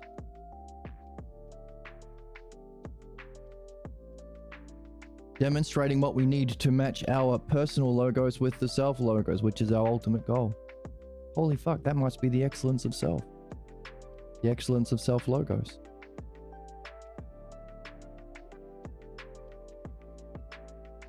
Without any qualities, says Jesus. Sounds like another idea that was raised earlier. The one. Without any qualities. Jesus saying, hey, that sounds like this top one. The whole without parts, the same without difference, no qualities, no. So our question was, is the instant this brilliant light of being, or is it the self? Which of the two stages of enlightenment is the instant that's the cause of the now? Isn't it interesting that your self-enlightenment is no different from the enlightenment or the ultimate nature of reality each moment? There's no difference between self and reality in that sense. The excellence on each moment that functions to create each moment is no different than the excellence of you as self.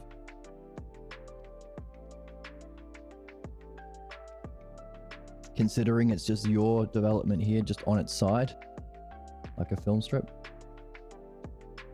So anyway, our question is, which of these two excellences, mind knowing itself as mind, or the self?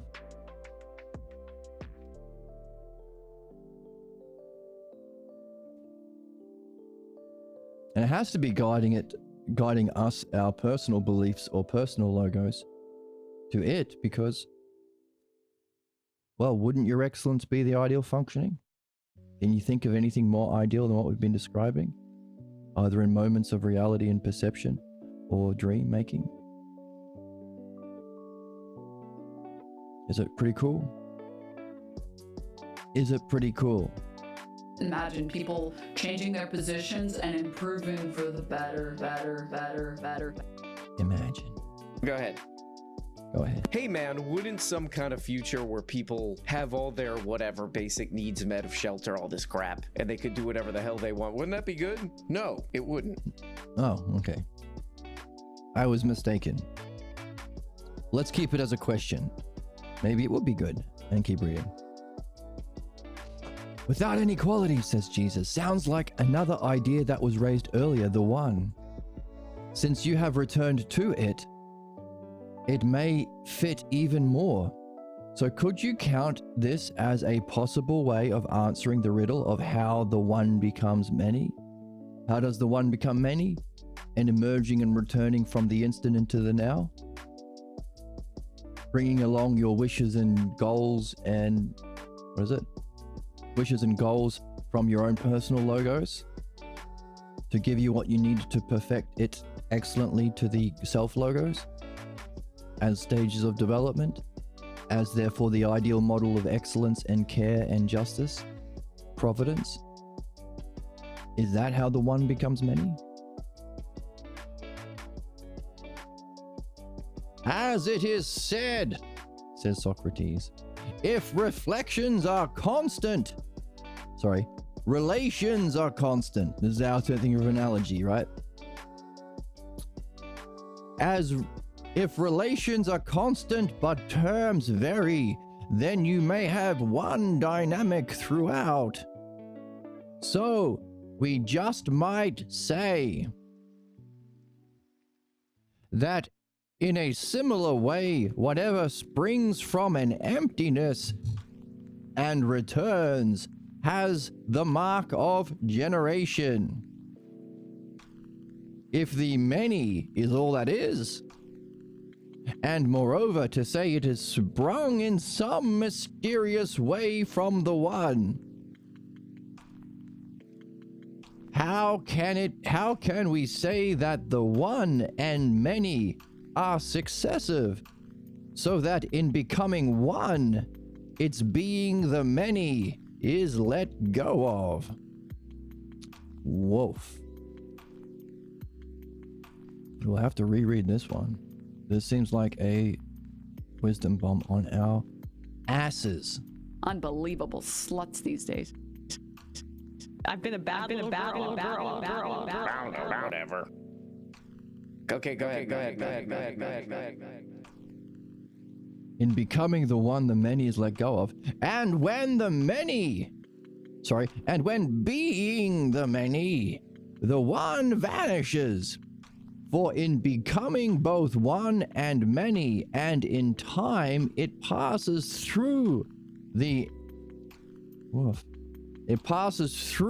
instantaneous that does not exist in time. The gap, remember the gap is the instantaneous, which is not in time, because in time is the now, in the light, thought, perception, dreams, the state of emptiness.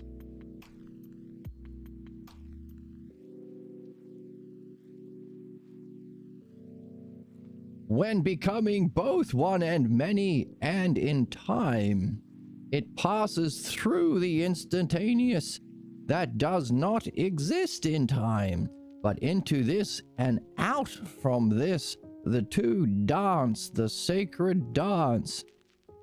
Woof.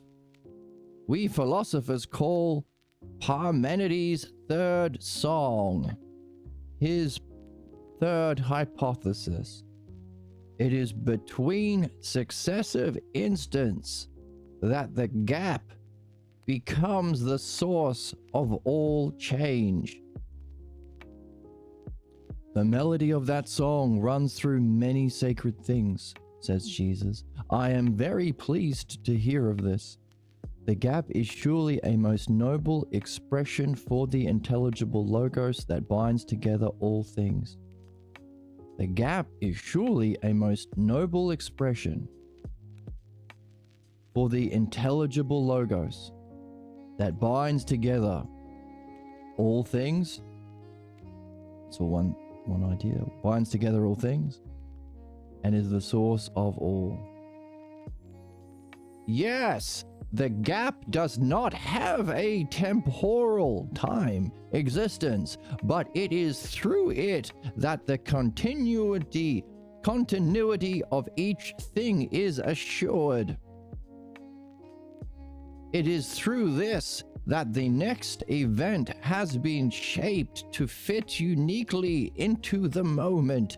We can say that this process brings into a unity all that is, and brings to it the next phase of its existence in the most perfect way. The moment has been unified as perfectly as an art can bring to birth its proper excellence. So here we've been talking about the only thing we can do is perfect our excellence by returning upon the model, but here we have an expression of that excellence to create, which is nothing other than helping all other many align their personal logos to the self logos, so that they can also revert upon their excellence model of mind and self. The creative dynamic must reach into the most fundamental mode of existence of what really truly is. That is true because within each moment it is possible to act, and in acting we affect that reality that underlines all that is. And it is this that changes through our reflections and contemplations and carries the soul along, assuring our particular spiritual growth and development. We call it ousia, but some people call it substance. Yet that word substance does not carry all the meanings we have found that are central to the idea of ousia. Both ousia and the activity that spring forth from it form a unity. There's our unifying of the essence or the model and its creation or activity. We just unified it as logos, but it's also the ousia, the substance. Holy fuck, this is getting really, really intense. Like, not only we've been defining what is in our models, now we're saying how do they all work together and account for all development and our activity, and whether or not we choose to pick up the logos or reject our quest. The beginning of the hero's journey, there is a call to action, and you can reject the quest and live under the stairwell if you're Harry Potter, or live in the moisture farm if you're Luke Skywalker, or live in the Shire if you're Frodo. You can reject the call to adventure, which causes your injustice and problems and keeps you reflecting on your negative model and will have bad effects. But we do have a choice, and we can act, and how we act affects reality and affects the next moment in our personal specific spiritual journey. So now we're accounting for all of these things we've brought together in this model.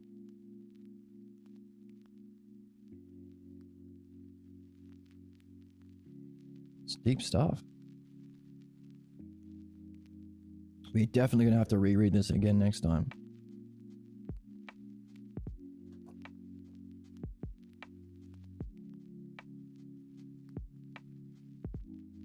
Jesus, the moment has been unified as perfectly as an art can give birth to its proper excellence.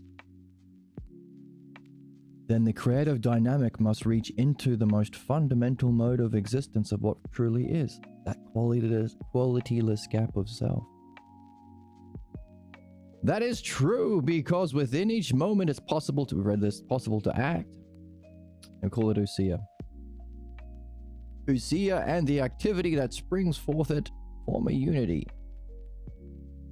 Yes, the idea of the instant is what several of my followers, says Jesus, have called the gap, the moment of mystery. Your followers have gone further because of your deep interest in understanding. since this is what shapes our own inner experience, how we understand and how we perfect our understanding by reverting on the model, which includes time, perfects our own development and inner experience. That's understanding. That's why the meaning of life is understanding.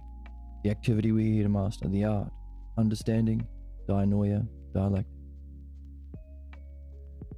In the gap, as it were, there is the intelligence that instantaneously reverts upon the map of all spiritual development and identifies each soul and thing, providing for its continuity with the next step in its path to fulfilling its destiny.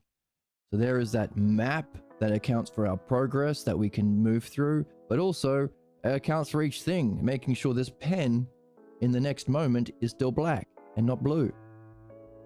So there's the idea of destiny, the final purpose that we're all moving towards, our greatest purpose. That's the only way you should use that word. And it's so then this is the ideal of the samurai that we've been talking about, to instantaneously revert upon the map of everything, the whole.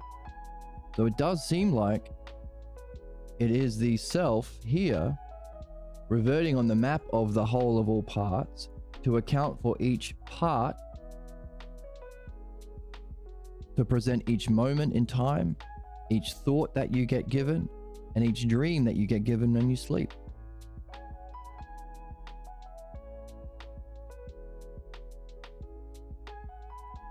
Woof. So, wow. Gooners. What? That's not fair. Pour much. Exactly, RM. You a whore. I shall add, says Jesus, that the whole shines through under the banner of justice? Is this justice? The way self, qualityless self, immediately apprehends the whole and uses it as a model to guide all things in its continuity and harmony, but also all souls through their development through that map, using that instant ousia and its functioning of ousia for the logos and the activity of logos. Is that justice? Question mark? Also this. Confetti. And also this. I said also this. So this way. Hooray.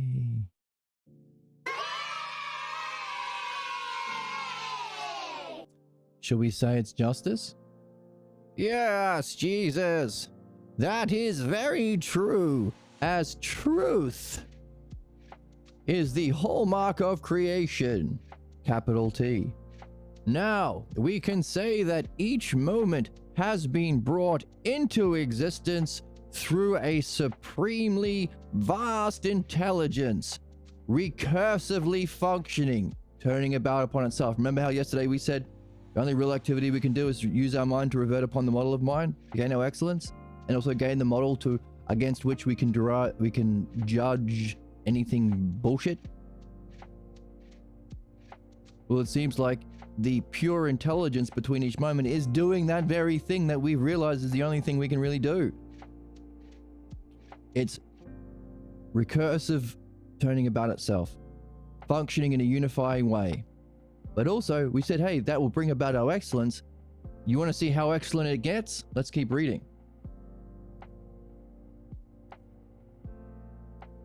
It's so excellent, it brings each moment into existence in this profound and beneficial, providential way.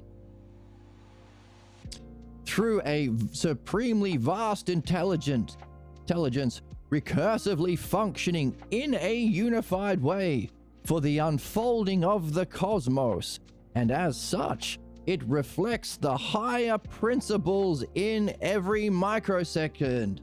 Wow.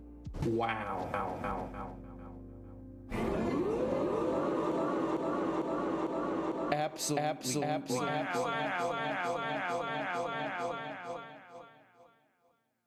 Wow.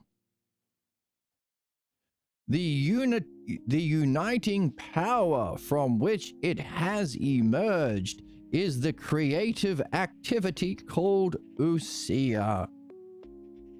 So here we say the activity of thinking is logos, but it actually unifies everything as well. So you logos and ousia once again together. The unified itself is the shadow of the one itself. So here we have our map. If this is the one and the many, the one has its shadow. This is our question we had from earlier. How does the one create the oneness? Of the unifying power brings everything together into a unified way, uniting power. And the unified itself, this is the model, this is the wisdom, unifying everything. So all our manyness wants to revert into a oneness, share all its energy completely together. An extreme gestalt would emerge, greater than the whole of the sum of the parts. But that unifying power is intelligence itself, but it's a shadow of the one. So that oneness is a shadow of the one. And it's that oneness that's being used to create a unity of the many.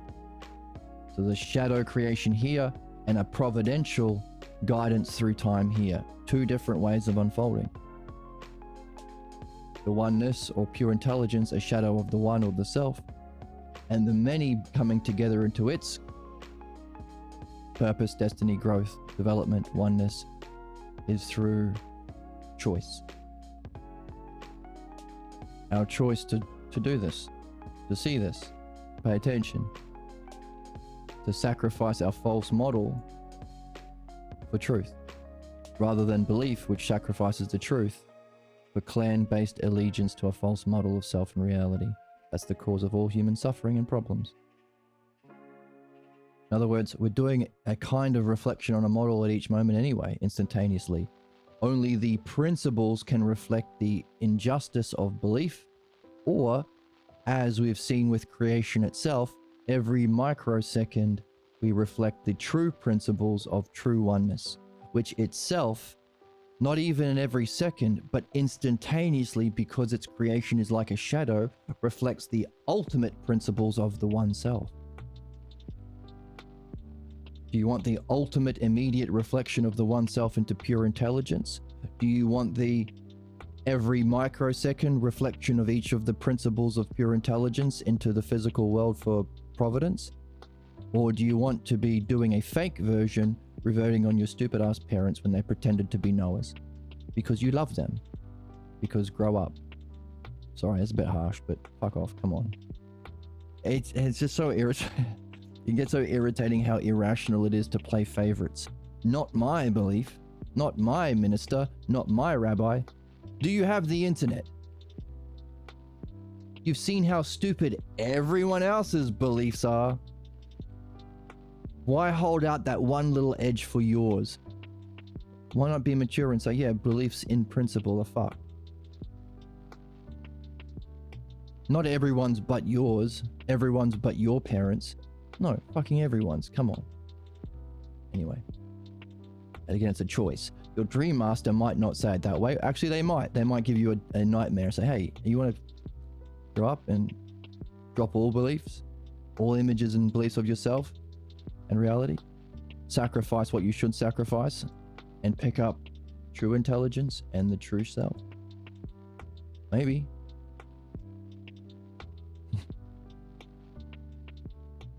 What do you say, RM? I think it's awesome. Well, he thinks it's awesome, so that's okay. The unified itself is the shadow of the one itself, or the one self. Well, Socrates, says Jesus, it is good to see your philosophy reflects the power of that intelligence, and that your study of dreams confirm your philosophy in a personally unique way. Then the one becomes the all, and the all becomes the one. Splendid it is. Very well said, Jesus. Well said. Well said, well said. The becoming proceeds and returns as it reflects the intelligible order.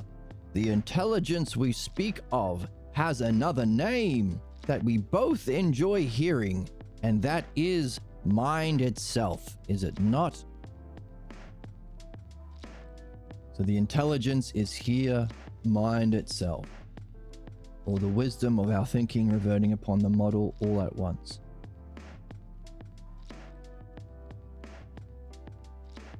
So the one reverts into a many, and it's through this part where one and many connect that we get the all, or we get the whole of the model of intelligence or mind. So the shadow of self is mind. And as the one becomes many, or the whole becomes parts, it reverts upon mind, which is, we said, the only thing we can really do, to unify in pure intelligence, which is a shadow of the self. So again, every moment is mind reverting upon itself as the model for its functioning.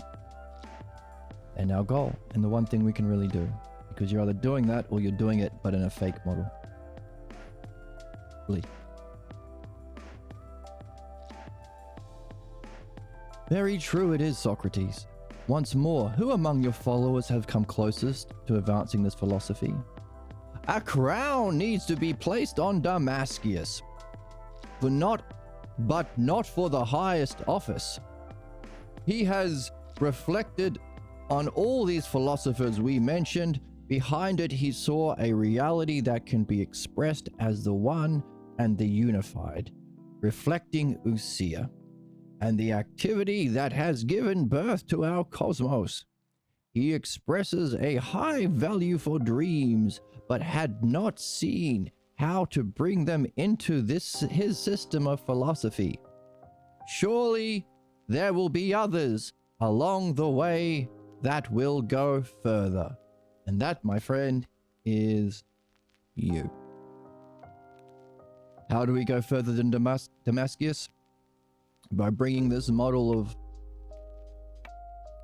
the paradigm, matching it with the model of time and creation, to see how one and mind in the gap somehow uses the model instantaneously to emerge, but with a purpose.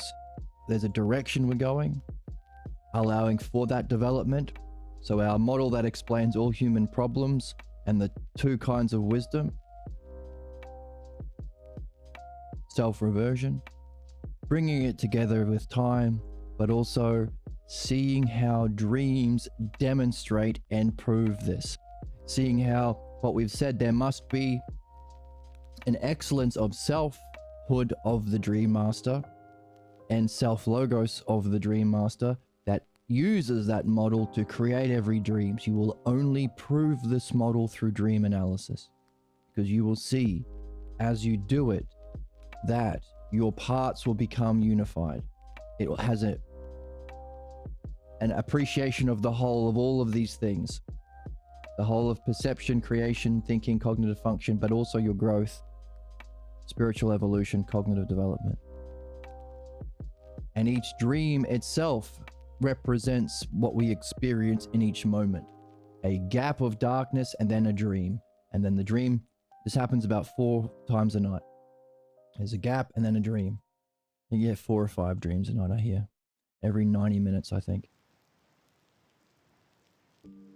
So the dreams prove and verify the nature of reality at each moment from the instant to the now. Prove and verify our model of this, the model of all thought, the model of thought itself, using the primary terms of thought, the duads, whole, part, same, different, greater, lesser, or greater, lesser, whole is a different one, self, other, one, many, the excellences, the monads, excellence, beauty, justice, and how they fit within that whole and part in that 3 levels of lesser, greater, and ultimate. Physical appearance, mind, and self. That's the model that has to exist rationally because of the primary building blocks of perception, cognition, thinking, or we're using our mind to revert upon the mind to gain the model, but it's only through dream analysis we can verify that model. But also ask the next question, how does the self emerge into mind, and how does that function to create the physical world of appearances, and how do we return? Those are those three questions Socrates says that we have to give birth to. Because it's only in answering how does the one self that transcends and is the cause of qualities, you, ultimate you, true self, how does it create pure intelligence of everything all at once? That's a creation question. And how does that affect each physical moment? And how does it providentially function if it is a justice? And if there is a justice, there has to be a providential connection between the two. Which means one question, how does self cause, we said shadow. How does intelligence cause many? We said providentially through the gap, communicating a logos that you can only perceive if you wake up to it and learn its language, the dialectic. And our third question is, how do we as souls overcome our problems, our ignorance, our suffering, all of these applied to the false, injustice, ugliness, disordered, bad, false, miserable, blocked, blind, harmful. How do we overcome that to return? How do we return? We have to give birth to these three questions, because it's only in answering these questions can you verify this model itself. While it's a likely hypothesis because it's rational, it's ordered, it's necessary, that's still understanding. It's still an if.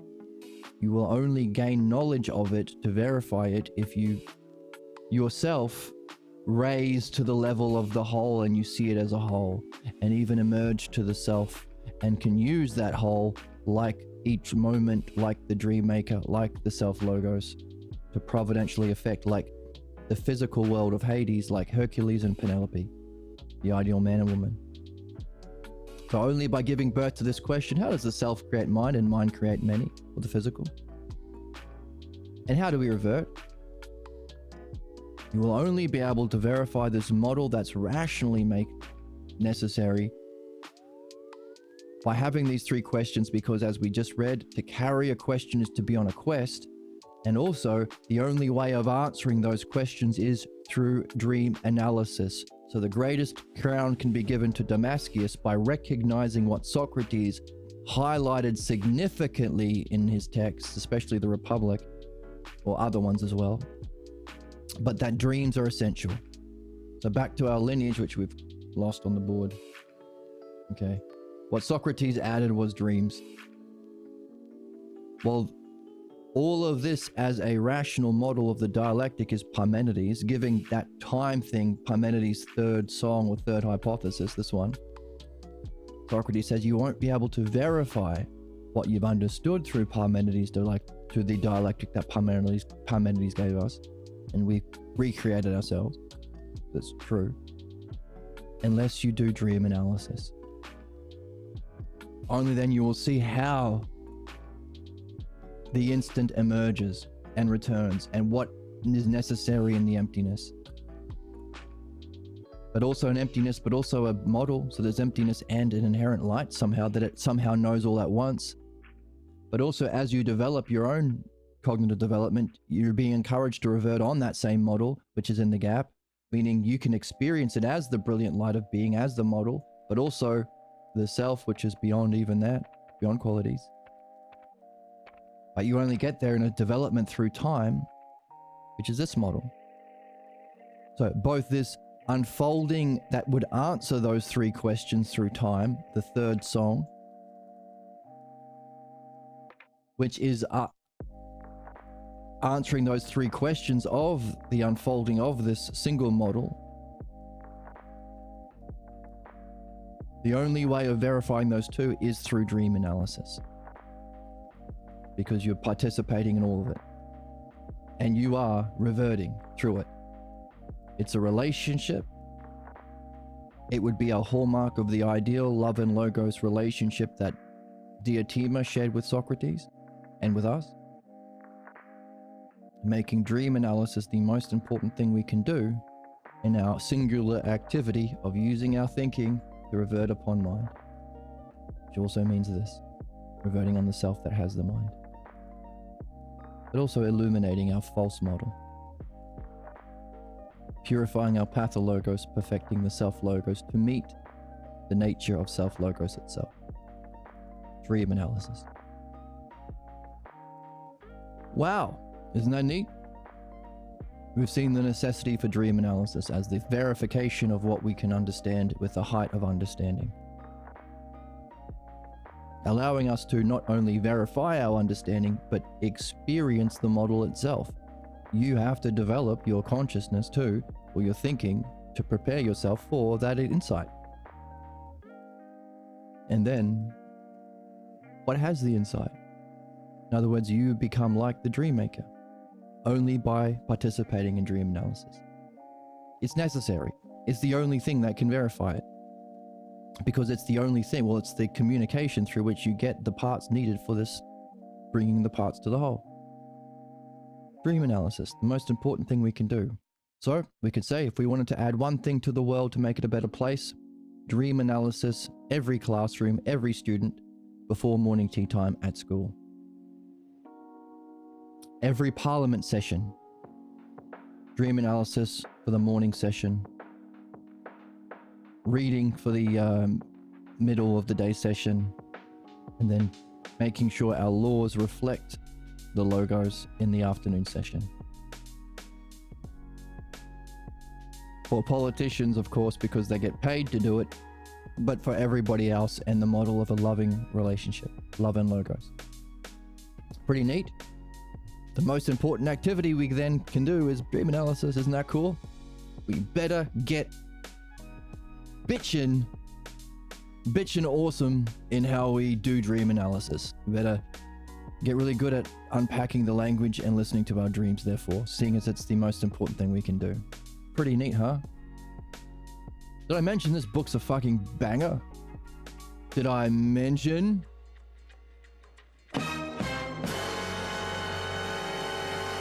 Imagine people changing their positions and improving. Just imagine people changing their positions. Imagine people changing their positions and improving for the better. Can you imagine it? You don't have to just imagine it. We can do it, and it's fun. Where's the joy? Where's the whimsy? Where's the childlike wonder? It's the most fun. This book's fun to read, and dream analysis is fun to do.